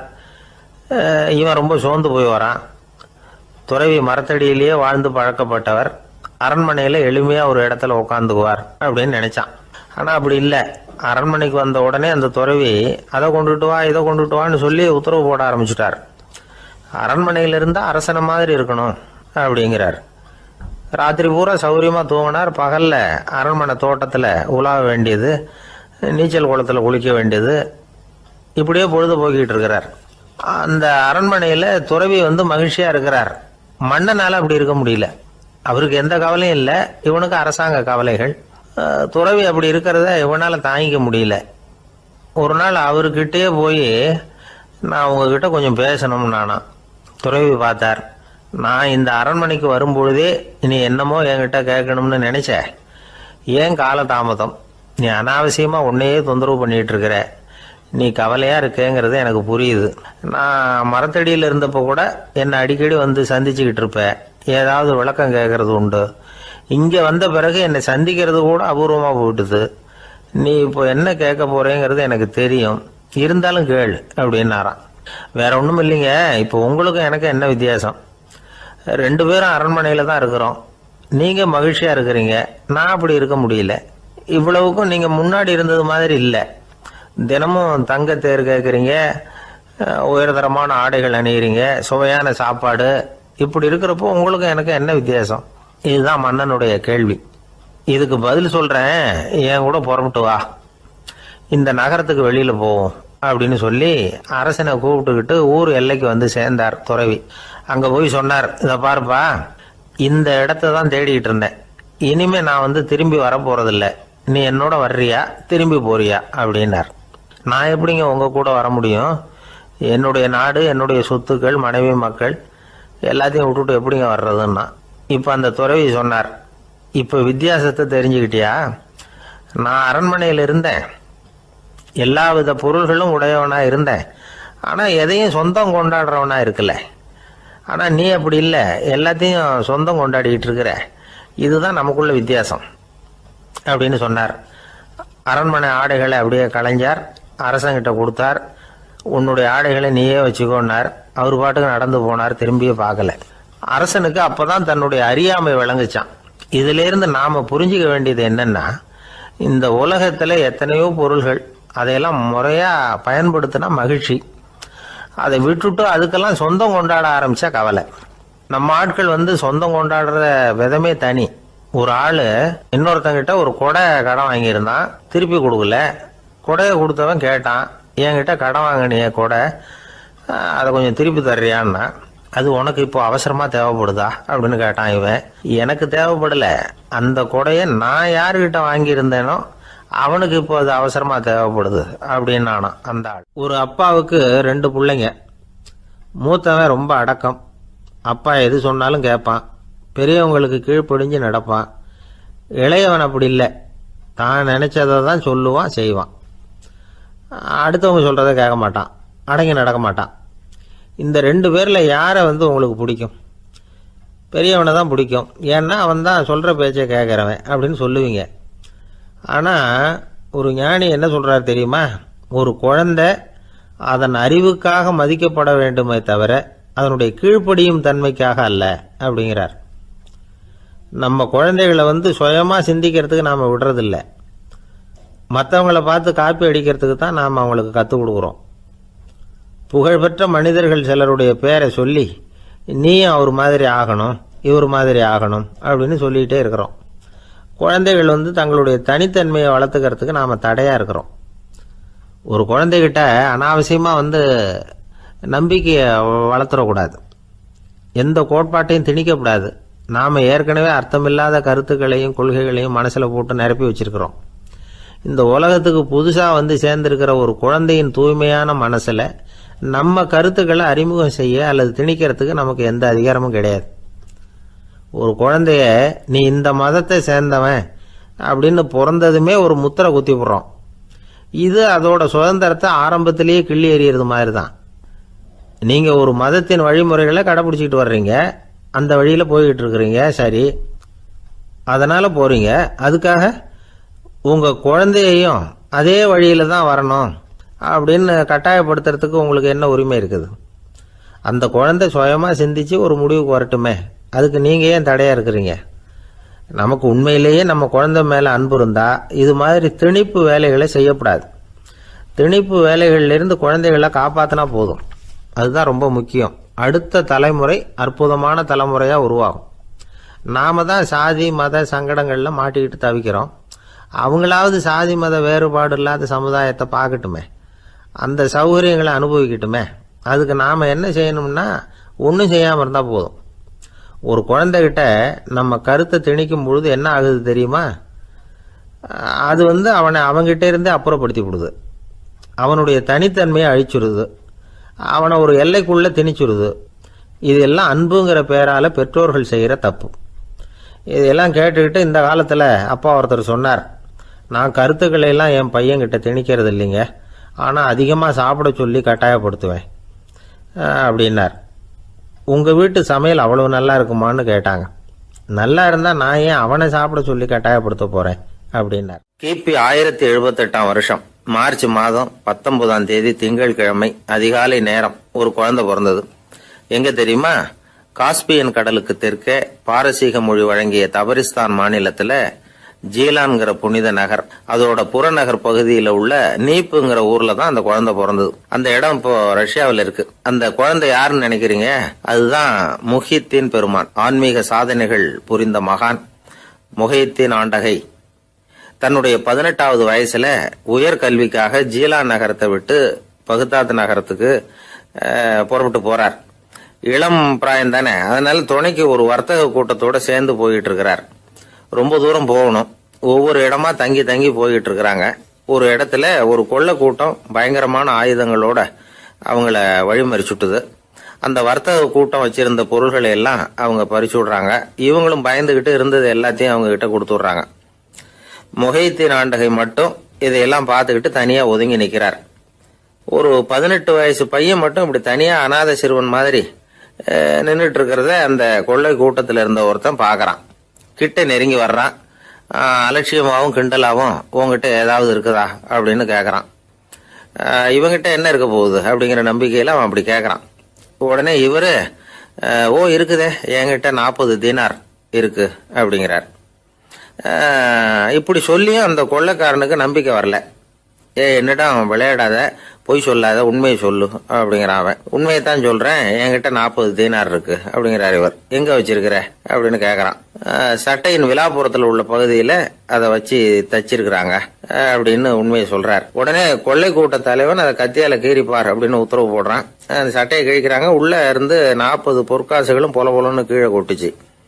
அதை பார்த்த உடனே அந்த கொள்ளை கூட்ட தலைவன் மலைச்சு போய் நின்னுட்டான். காசை பார்த்துட்டு அவன் மலைச்சு போகல, பொய் பேசாத அந்த பையனோட நேர்மையை பார்த்துட்டு அவன் அப்படி நின்னான். மெதுவா அந்த பையன் கிட்ட வந்தான். ஏன்பா நீ என்ன பணக்கார குடும்பமா அப்படின்னு கேட்டான். அப்படிலாம் இல்ல, எனக்கு அப்பா இல்ல, அம்மா மட்டும்தான் உண்டு. எங்க அப்பா எனக்குன்னு விட்டு போன சொத்தே இந்த 40 தீனார் தான் அப்படின்னாரு இவர். அப்படி இருந்துமா உண்மை பேசணும்னு ஆசைப்பட்டேன், என்கிட்ட ஒண்ணும் இல்லைன்னு ஒரு வார்த்தை சொன்ன உன்னை விட்டுருப்போமே அப்படின்னா அவன். அப்படி இல்லைங்க, நான் இறைவன் திருநாமத்தை அறியக்கூடிய கல்வி ஞானத்துக்காக இப்ப போயிட்டு இருக்கிறேன். இறைவன் திருநாமத்தை உச்சரிக்க வேண்டிய நாவால பொய் பேசக்கூடாதுன்னு எங்க அம்மா சொல்லியிருக்கிறாங்க. அதனால நான் எப்பவுமே பொய் சொல்ல மாட்டேன் அப்படின்னு என்னுடைய தாய்க்கு வாக்கு கொடுத்திருக்கிறேன் அப்படின்னார் அவர். முஹித்தீன் பெருமான் வார்த்தைகளை கேட்ட அந்த கொள்ளையர்கள் மனம் திருந்தி நல்லவங்களா ஆயிடுறாங்க. அந்த கொள்ளையர் தலைவன் பிற்காலத்துல ஒரு பெரிய மகான் ஆயிடுறார். பெரியவர்கள் வாழ்க்கையில நடக்கிற இது மாதிரி சம்பவங்கள் தான் நாம நல்ல விதமா வாழறதுக்கு துணையா இருக்கும். அந்த காலத்துல கொள்ளையர்களே பெரியவங்க செயலை பார்த்து மனம் திருந்தி இருக்கிறாங்க. இந்த காலத்துல யார் இப்படி இருக்கிறா? இந்த காலத்துல மகான் ஒருத்தரை பார்த்தேன், எனக்கு வேண்டியப்பட்ட மகான். ஏங்க நீங்களும் மகான் ஆகிறதுக்கு முன்னாடி கொள்ளை அடிச்சுட்டு இருந்தீங்களா அப்படின்னு கேட்டேன். அவர் மெதுவா கண்ணை திறந்து என்ன நிமிந்து பார்த்தார். அப்படி இல்லப்பா, நான் கொள்ளை அடிக்கிறதுக்காகத்தான் மகானாவே ஆகி இருக்கிறேன் அப்படின்னு சொல்லிவிட்டு மறுபடியும் கண்ணை மூடிட்டார். மனிதர்கள்ல சில பேரு ரொம்ப வித்தியாசமா நடந்துக்குவாங்க. மற்றவங்களுக்கு அது ரொம்ப ஆச்சரியமா கூட இருக்கும். அந்த ஆள் ஒரு மாதிரி பார்த்து நடந்துக்கோ அப்படின்னு கூட சொல்றது உண்டு. இவங்களை பார்த்து நாம பித்து குளியும்போம். உளவியல் இவங்களை எக்ஸென்ட்ரிக்ஸ் அப்படின்னு சொல்லுது. இவங்களை மனநோயாளிகள்னு தவறா புரிஞ்சுக்க கூடாது. அவங்க வேற இவங்க வேற. எக்ஸென்ட்ரிக்ஸ் பத்தின சில விவரங்கள் ஒரு புத்தகத்தில் இருக்கு. அதாவது ஸ்காட்லாந்தில் ஒரு உளவியல் மருத்துவர் அதை எழுதியிருக்கிறார். அவர் பேரு டாக்டர் டேவிட் வீக்ஸ். அவருக்கு ஒரு உதவியாளர் இருந்தாராம். அவர் பேரு கேட் வுட். இவங்க 2 பேரும் சேர்ந்து இங்கிலாந்து பூரா சுற்றி பார்த்துருக்காங்க. 3 வருஷம் சுற்றினாங்களாம். நான் சொன்னது மாதிரி ஒரு மாதிரியாக இருக்கிற ஆசாமிகள் பல பேரை சந்தித்து பேசி அவங்கள பற்றி ஆய்வுலாம் நடத்தியிருக்கிறாங்க. அப்படி நடத்தி அதை ஒரு புஸ்தகமாக எழுதியிருக்கிறாங்க. நிறைய பேசி பார்த்துட்டு அவங்க சொல்லியிருக்கிறத கேட்டால் ரொம்ப ஆச்சரியமாக இருக்குது. நாம் இவங்களை பார்த்து பித்துக்குழிங்கிறோம், எக்ஸென்ட்ரிக்ஸ் அப்படின்னு சொல்கிறோம், கிண்டல் கூட பண்ணுறோம். ஆனால் அவங்களோட அறிவு ரொம்ப தெளிவானதான். இந்த ஆராய்ச்சியாளர்கள் சொல்கிறாங்க. அவங்க உடல் நலமும் ரொம்ப நல்லா இருக்குதான். உடம்புலையும் எந்த கோளாறும் இல்லையா. அவங்களுக்கு மகிழ்ச்சியும் அதிகமாக, ஆயுளும் அதிகமாக. அவங்களில் பல பேர் என்ன சொல்கிறாங்கன்னா, நீங்கள் நினைக்கிறது மாதிரி இல்லை நாங்கள், ஆனால் நாங்கள் மற்றவங்கள்லேருந்து வேறுபட்ட தன்மை உள்ளவங்க அப்படிங்கிறத ஒத்துக்கிறாங்களாம். இந்த உலகம் பிறந்ததுலேருந்தே இப்படிப்பட்ட வித்தியாசமான ஆசாமிகளும் பிறந்திருக்கிறாங்க. சரி, அப்படிப்பட்டவங்க எப்படி இருப்பாங்க? இப்போ ஒரு மகாராஜா தன்னோட நாய்க்கு லட்சக்கணக்கில் பணம் செலவு பண்ணி கல்யாணம் பண்ணி வச்சிருக்கிறார். ஒரு கோடீஸ்வரர் தான் வளர்த்துக்கிட்டு இருந்த பூனைகளுக்கு தன்னோட சொத்து பூராவை எழுதி வச்சிருக்கிறார். இது மாதிரி ஒருத்தர் 2 பேர் இல்லை, நிறைய பேர் உண்டு. சில பேர் எப்படி தெரியுமா, அவங்களுக்கு வசதியில் எந்த குறையும் இருக்காது. வீடு, காரு, பணம் எல்லாம் தாராளமாக இருக்கும். அப்படி இருந்தாலும் அவங்கக்கிட்ட ஒரு பழக்கம் இருக்கும். யாராவது ஒரு நண்பர் வீட்டு விசேஷத்துக்கு போயிருப்பார், இல்லைன்னா ஒரு கடைக்கு போயிருப்பார். அவங்க ரொம்பவும் மரியாதையாக வரவேற்று எல்லாம் பண்ணிகிட்டு இருப்பாங்க. ஆனால் இவர் அவங்களுக்கு தெரியாமல் ஏதாவது ஒரு பொருளை திருடி பாக்கெட்டில் போட்டுட்டு வந்துடுவார். அப்படி வந்தால் தான் இவருக்கு திருப்தி. பல பேர் அவங்க வளர்த்த பிராணிகளுக்கு பளிங்கு கல்லால் சமாதி கட்டி வச்சிருக்கிறாங்க. இப்படிலாம் பண்ணுறாங்க. பல பேர் அவங்களுக்கு பிடித்தமான ஒருத்தர் எப்படியோ அதே மாதிரி தலைமுடி, தாடி வச்சுக்கிறது, உடை உடுத்திக்கிறது, மலை குகையில் போய் குடியிருக்கிறது, இப்படி எவ்வளவோ வினோதமான நடவடிக்கைகள். இவங்களெல்லாம் ஆய்வு பண்ணின டாக்டர் வீக்ஸ் என்ன சொல்றாரு தெரியுமா? பொதுவாக இவங்க உயர்ந்த புத்திசாலிகளாக இருக்கிறாங்க. ஒருமைப்பட்ட மனம், கருமையுமே கண்ணான பண்பு, தனிமையை நாடுற மனப்பான்மை எல்லாம் இவங்களுக்கு உண்டு. அவங்கள பல பேர் அவங்க பெற்றோருக்கு முதல் குழந்தை அல்லது ஒரே குழந்தை இப்படி தான் இருக்கிறாங்க. இது மாதிரியானவங்க பெண்கள் 1 பங்குன்னா ஆண்கள் 2 பங்கு. இவங்கெல்லாம் ஆக்கப்பூர்வமான செயல் செய்கிறாங்க. அப்படிப்பட்டவங்களா தான் இருக்கிறாங்க. அடுத்தவங்க கிட்ட அன்பு காட்டுறவங்களா இருக்கிறாங்க, உற்சாகம் ஊட்டுறவங்களா இருக்கிறாங்க. அவங்களுடைய ஆக்கப்பூர்வமான பணிகளுக்கு ஊக்கம் கொடுத்தா அவங்க மன சந்தோஷமும் உடல் நலமும் பெருகும், ஆயுளும் கூடும். இதெல்லாம் அந்த டாக்டருடைய கண்டுபிடிப்பு. பித்துக்குழித்தனத்துக்கும் மனநோய்க்கும் வித்தியாசம் உண்டுங்கிறத சொல்றது தான் இந்த தகவல். அதனால 2ம் ஒன்றுன்னு நினைச்சிடக்கூடாது. ஒரு நண்பன் ஒருத்தனை பற்றி சொல்கிறோம். அவன் எந்த வகைன்னு நீங்களே முடிவு பண்ணுங்களேன். அவன் ஒரு கல்யாண வீட்டுக்கு போய் சாப்பிட்டுட்டு வெளியில் வந்தோம். அவன் கூட வெளியில் வந்த உடனே ரொம்ப நேரமாக தன்னோட செருப்பை தேடிக்கிட்டு இருந்தான். என்னப்பா இன்னுமா உன் செருப்பு கிடைக்கல அப்படின்னு கேட்டோம். இல்லை என்னது முன்னாடியே கிடைச்சுட்டுது, அதை விட நல்லதாக ஏதாவது கிடைக்குமான்னு பார்க்குறேன் அப்படின்னா. அவன் பத்திரிகையில் வர்ற செய்திகளை கூட நகைச்சுவையாக சொல்றது உண்டு. அதாவது அதை நேரடியாக சொன்னால் வானொலியில் அனுமதிக்க மாட்டாங்க சில விஷயங்களை. அது சின்னாருக்கு கௌரவ குறைச்சல். அது வேடிக்கை கலந்து நகைச்சுவோடு சொல்லும்பொழுது அதை அனுமதிச்சிருவாங்க. அப்போ அந்த விசாரணை கமிஷன் அது நிறைய நடந்துகிட்டு இருந்தது. டெல்லியில இருந்து அமலாக்க பிரிவு அதிகாரிகள்லாம் வராங்க போறாங்கன்னு பத்திரிகையில் அமர்க்கலப்பட்ட இடம். அந்த நேரம் நான் ஒரு ரேடியோவில் ஒரு செய்தியை தயார் பண்றோம். அப்ப என்ன பண்ணேன்னா, இது மாதிரி அந்த பத்திரிகை செய்தியை வச்சுக்கிட்டே ஒரு செய்தி சொன்னோம், இன்னொரு தகவல் சொல்லி. அதனால ஒருத்தன் தமிழ்நாட்டில் ஒரு ஆள், அவன் திடீர்னு கோடீஸ்வரன் ஆயிட்டான். நேற்று வரைக்கும் சாதாரணமா இருந்தாள், இன்னைக்கு கோடீஸ்வரன் ஆயிட்டான். டெல்லியில இருந்து 2 அதிகாரிகள் வராங்க. எப்படி அவன் பணம் சேர்த்தான்னு கண்டுபிடிக்கிறதுக்கு அவனை கூப்பிட்டு 2 அதிகாரிகளை எப்படிடா பணம் சேர்த்த? நான் ஒன்றும் தப்பான வழியில பணம் சேர்க்கல சார், நான் பந்தயம் கட்டியே பணக்காரன் ஆயிட்டேன். பந்தயம் கட்டி எப்படிடா பணக்காரன் ஆக முடியும் அப்படின்னா, நீங்க நம்புங்க சார், நான் பந்தயம் கட்டி தான் பணக்காரன், தப்பான வழியில சேரல சார். பந்தயம் கட்டி எப்படா கோடீஸ்வரன் நானு அப்படின்னா, நாங்க நம்ப முடியாதுன்னு இருக்கான் விசாரிக்க வந்தவன். அப்படின்னா உங்ககிட்டே ஒரு பந்தயம் கட்டட்டுமான் இருக்கான் விசாரிக்க வந்தவன்ட்டிய. என்னடா பந்தயம் அப்படின்னா, ஒண்ணுமில்ல சார், இது என் கண்ணு, இது என் பல்லு, என் கண்ணை என் பல்லாலேயே கடிக்கிறேன், எவ்வளவு பந்தயம் விசாரிக்க வந்தா 100 ரூபாய் எடுத்து வச்சான், இதை ப்ரூவ் பண்றான்னு. அப்படியே கண்ணை எடுத்துட்டான். அது பளிங்கு கண்ணு, ஏற்கனவே ஒரு கண்ணு பளிங்கு கண்ணு வச்சுனா எடுத்து கடிச்சு விட்டான். இது விசாரிக்க வந்தாலும் 100 ரூபாய் விட்டுட்டு நிக்கிறான். எப்படி பணம் சேர்த்தான்னு வந்தவன் உடனே இன்னொருத்தன், இவன்ட்ட என்னடா பேச்சு கொடுக்காரா, நம்ம பணம் தான் அங்க போயிட்டு இருக்கு, உனக்கு விசாரிக்க தெரியல, போடா நான் விசாரிக்கிறேன்னு அடுத்த வந்தான்.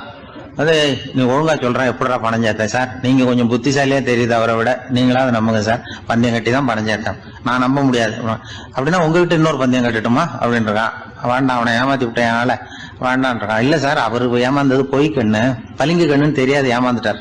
இப்போ உங்ககிட்ட பந்தயம் கட்டது நெஜம் கண்ணு, இந்த பக்கம் பளிங்கு கண்ணு கிடையாது, நெஜம் கண்ணு, இதை பல்லால கடிக்கிறேன். அவன் ஒரு 100 ரூபாய் எடுத்து வச்சான். இவன் அப்படியே பல்செட்டை கேட்டினான் தனியா, அப்படியே கேட்டு கடிச்சு விட்டான். அதையும் விட்டுட்டான். இவன் உடனே 2 பேரும், இவன்கிட்ட பேச பேச நம்ம பணம் தான் அவன்கிட்ட போயிட்டு இருக்கு, இவன் எப்படி பணம் சேர்த்தான்னு கண்டுபிடிக்கிறதுக்கு டெல்லியில இருந்து வந்திருக்கோம், இவன் மேற்கொண்டு பேசாத, பேச பேச பந்தயம் கட்டுவான். திரும்பி போறதுக்கு ரயிலுக்கு டிக்கெட் சரியா இருக்கா பாடுறான்றான். அவன் கரெக்டா எண்ணி பார்த்து கரெக்டா இருக்குப்பா, மேற்கொண்டு பேசாத, அவன்கிட்ட நம்ம போயிடுவோம், போய் நம்ம அதிகாரிகிட்ட சொல்லிடுவோம்னு சொல்லி போயிட்டு வரேன் சார் அப்படின்னு சொல்லிட்டு மரியாதை போயிட்டாங்க. போய் டெல்லியில பெரிய அதிகாரிகிட்ட போய், சார் அவன்கிட்ட வந்து விசாரிச்சு பார்த்தோம் சார், தமிழ்நாட்டுல பந்தயம் கட்டி தான் பணம் சேர்த்தேன்னு சாதிக்கிறான், எங்ககிட்ட ஒரு 200 ரூபாய் வாங்கிட்டான் சார் அப்படின்னு. அவருக்கு கோவம் வந்துட்டுது. இந்தியாவுக்கே தலைமை அதிகாரி, இதுக்காகவாடா நீங்க இருக்கீங்க, எத்தனை பேர் இருக்கீங்க உங்களை மாதிரி ஜூனியர் ஆபீசர்ஸ் நம்ம ஆபீஸ்ல இந்தியா பூரா விசாரிக்கிறதுக்கு அப்படின்னா 30 பேர் இருக்கோம் சார். 30 பேருக்கு அனுபவம் பத்தாது, நான் இந்தியாவுக்கே தலைமை அதிகாரி, அனுபவம் ஜாஸ்தி, உங்களுக்கு ட்ரைனிங் கொடுக்கணும் எப்படி ஒருத்தரை விசாரிக்கிறதுன்னு.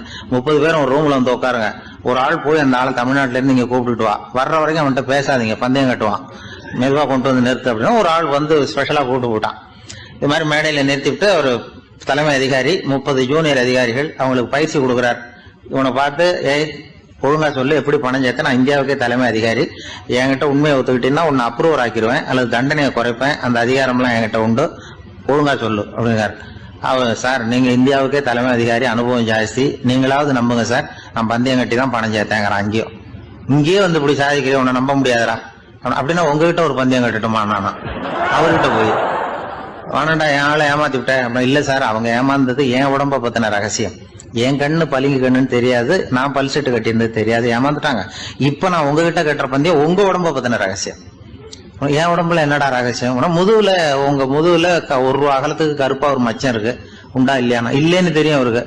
இல்லடா நேத்து வரைக்கும் இல்ல சார், இப்ப இருக்குது மச்சம் அப்படின்னு. உடனே 100 ரூபாய் எடுத்து வச்சார் அவர் தலைமை அதிகாரி. ஒரு 100 ரூபாய் வச்சு சட்டையை கட்டி காட்டுறாரு, மச்சம் இல்ல, இவன் தோத்துட்டான் இங்கிருந்து போனவன். உடனே 200 ரூபாய் எடுத்து வச்சுக்கிட்டு, தோழர்களே இப்படிதான் ஒருத்தரை விசாரிக்கணும், என்கிட்ட இவன் ஏமாந்துட்டான் பாருங்க, துருவி துருவி விசாரிக்கிறதுன்னு சொல்றாங்களே இதுதான் அப்படின்னு விளக்கம் கொடுத்தாரு. அப்போ இவன் மெதுவா ஆரம்பிச்சானா, சார் இந்த பந்தயத்துல உங்களுக்கு 200 ரூபாய் லாபம், ஆனா இதே பந்தயத்துல எனக்கு 2900 ரூபாய் லாபம் சார் அப்படின்றான். என்னடா பண்ண அப்படின்னு கேட்டிருக்காரு. உங்களுக்கு தெரியாம இந்த 30 பேர்கிட்டையும் தனித்தனியா ஒரு பந்தயம் கட்டியிருக்கேன். 30 பேர்கிட்ட என்னடா பந்தயம் கட்டினேன், ஒண்ணும் இல்ல சார், உங்க எல்லாரும் முன்னாடியும் உங்க மேல் அதிகாரியை சட்டையை கேட்ட வைக்கிறேன், உங்களுக்கு பந்தயம் கட்டினேன், போயிட்டு பூரா எனக்கு 2900 ரூபாய் லாபம். அவரு பார்த்தா அதிர்ச்சி ஆயிட்டாரு. தலைமை, சார் நீங்க போங்க சார் அப்படின்னு சொல்லி ஒரு ஆளை கொண்டு போய், சாரை கொண்டு போய் மரியாதையா பக்கத்து ரூம்ல விட்டாங்க. இனிமே அவர்கிட்ட யாரும் பேசாதீங்க வாங்கன்னு சொல்லிவிட்டு, அதுக்கப்புறம் தோழர்களே, இவர் பேச ஆரம்பிச்சார், தோழர்களே இனிமே யாரும் தமிழ்நாட்டு பக்கம் விசாரிக்க போகாதீங்க, நீங்க யாராவது போறதுன்னா மத்திய பிரதேசம், உத்தரப்பிரதேசம், இப்படி எத்தனையோ பிரதேசம் இருக்கு, போயிட்டு வாங்க, தமிழ்நாட்டுக்கு மட்டும் போகாதீங்க, ஏன்னா அங்க போனா நம்ம பணத்துக்கு ஆபத்து வந்துருது அப்படின்னு சொன்னாருன்னு. இந்த கதையை ரேடியோல சொன்னேன். இந்த கதையை உண்மை சம்பவமா சொன்னா அனுமதிச்சிருக்க மாட்டாங்க. இந்த நகைச்சுவைக்கு உள்ள மரியாதை என்னன்னா, அது ஒரு கதை மாதிரி உண்டு பண்ணி இப்படி சொன்னதும், இதுல என்ன என்னுடைய விசேஷம்னா, இந்த ஸ்கிரிப்ட வாங்கிட்டு வர சொல்லி மந்திரியினுடைய பிஏ வந்தார். ஒரு மந்திரி அப்ப இருந்தவர், அவர் பிஏ அடிக்கடி வருவார். வந்து இந்த போன நேற்று முந்தா நாள் ரேடியோல சொன்ன அந்த இன்னொரு தகவல் காப்பி ஒண்ணு வாங்கிட்டு வா அப்படி இப்படின்னு கூப்பிடுவார். மேடையில பேசுறதுக்கு எங்களுக்கு தேவை, உபயோகப்படும்னு கேட்பார். அவரு இந்த நிகழ்ச்சி வந்தப்போ உடனே அன்னைக்கு வந்துட்டார் அந்த பிஏ. இன்னைக்கு காலையில சொன்னீங்களே சார், மந்திரி கேட்கிறாரு மேடையில பேசுறதுக்கு அப்படின்னு. நான் அப்பதான் ஆச்சரியப்பட்டேன். பாருங்க, இந்த நகைச்சுவைக்கு உள்ள மரியாதை. அவரே கேட்கிறார், சொல்லப்பட்டதே அவரை பத்தி தாங்கிறது தெரியாம அவரே எப்படி சொல்ல, அதுதான் சிரிப்புக்குள்ள மரியாதைங்கிறது. அது யாரை பத்தி சொல்றோமோ அவருக்கு தெரியாம கூட சொல்லலாம் அதை. அப்படி இது உண்மையில நடந்த சம்பவம். அந்த அமைச்சர் இப்ப இல்ல, உயிரோட எல்லாம் இருந்து வாங்கிட்டு இருந்தார். திருநெல்வேலி மாவட்டத்துல கோவில்பட்டிக்கு பக்கத்துல உள்ள ஊர் கடம்பூர். காமராசர் முதலமைச்சரா இருந்த காலம். கடம்பூர்ல ஒரு பள்ளி சீரமைப்பு மாநாடு நடக்குது. அந்த பக்கத்துல உள்ள பள்ளிக்கூடம்லாம் அதுல கலந்துக்குது. கண்காட்சி வேற. ஊர் பூரா விழா கோலம். மறுநாள் மாநாடு நடக்க போகுது. ஆனால் முதல் நாளே மழை பிடிச்சிக்கிட்டுது. மறுநாளும் அது விடாமல் பேஞ்சிக்கிட்டு இருக்குது. காமராசர் காலையிலேருந்து பல்வேறு நிகழ்ச்சிகளில் கலந்துக்கிட்டு சாயந்தரமாக கடம்பூருக்கு வந்து சேர வேண்டியவர். மழை பேஞ்சிக்கிட்டு இருக்கிறதுனால நிகழ்ச்சி ரத்தாயிடுமோ என்னமோ அப்படின்னு எல்லாரும் சந்தேகப்பட்டுக்கிட்டு இருக்கிறாங்க. அவர் கோவில்பட்டி பயணிகள் விடுதியில் இருக்கிறார். கடம்பூர்லேருந்து சில பேர் போய் அவரை சந்திக்கிறாங்க. மழை பெஞ்சிக்கிட்டு இருக்குதே, என்ன செய்யலாம் அப்படின்னு கேட்குறாங்க.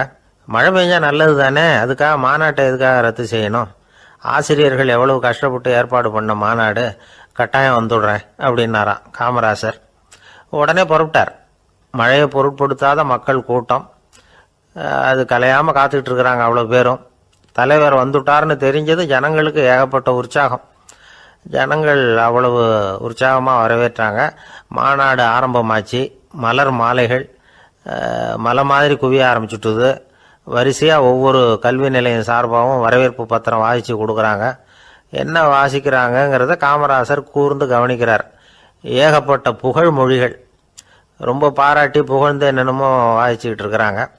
கொடை வள்ளலே, குணக்குன்றே, மலையே, கடலே, இப்படி தமிழ் மொழியில் பாராட்டுறதுக்கு எத்தனை வார்த்தைகள் உண்டோ அத்தனையும் அதில் சேர்த்துருக்குறாங்க. காமராசர் பொறுமை இழந்துட்டார். போதும் போதும், உங்கள் எல்லாரையும் பார்த்து 2 வார்த்தை பேசிவிட்டு போகிறதுக்காக தான் நான் வந்திருக்கிறேன். எல்லாரும் மழையில் சிரமப்பட்டு நின்றுட்டு இருக்கிறீங்க, இப்படி என்ன புகழ்ந்து படிச்சுக்கிட்டே இருந்தால் எப்படி அப்படின்னாராம். அதுக்கப்புறம் பேசி முடிச்சிருக்கிறார். மாநாட்டு நிகழ்ச்சிகள் முடிஞ்சதும் இன்னொரு நிகழ்ச்சியில் கலந்துக்கிறதுக்காக புறப்பட்டாராம்.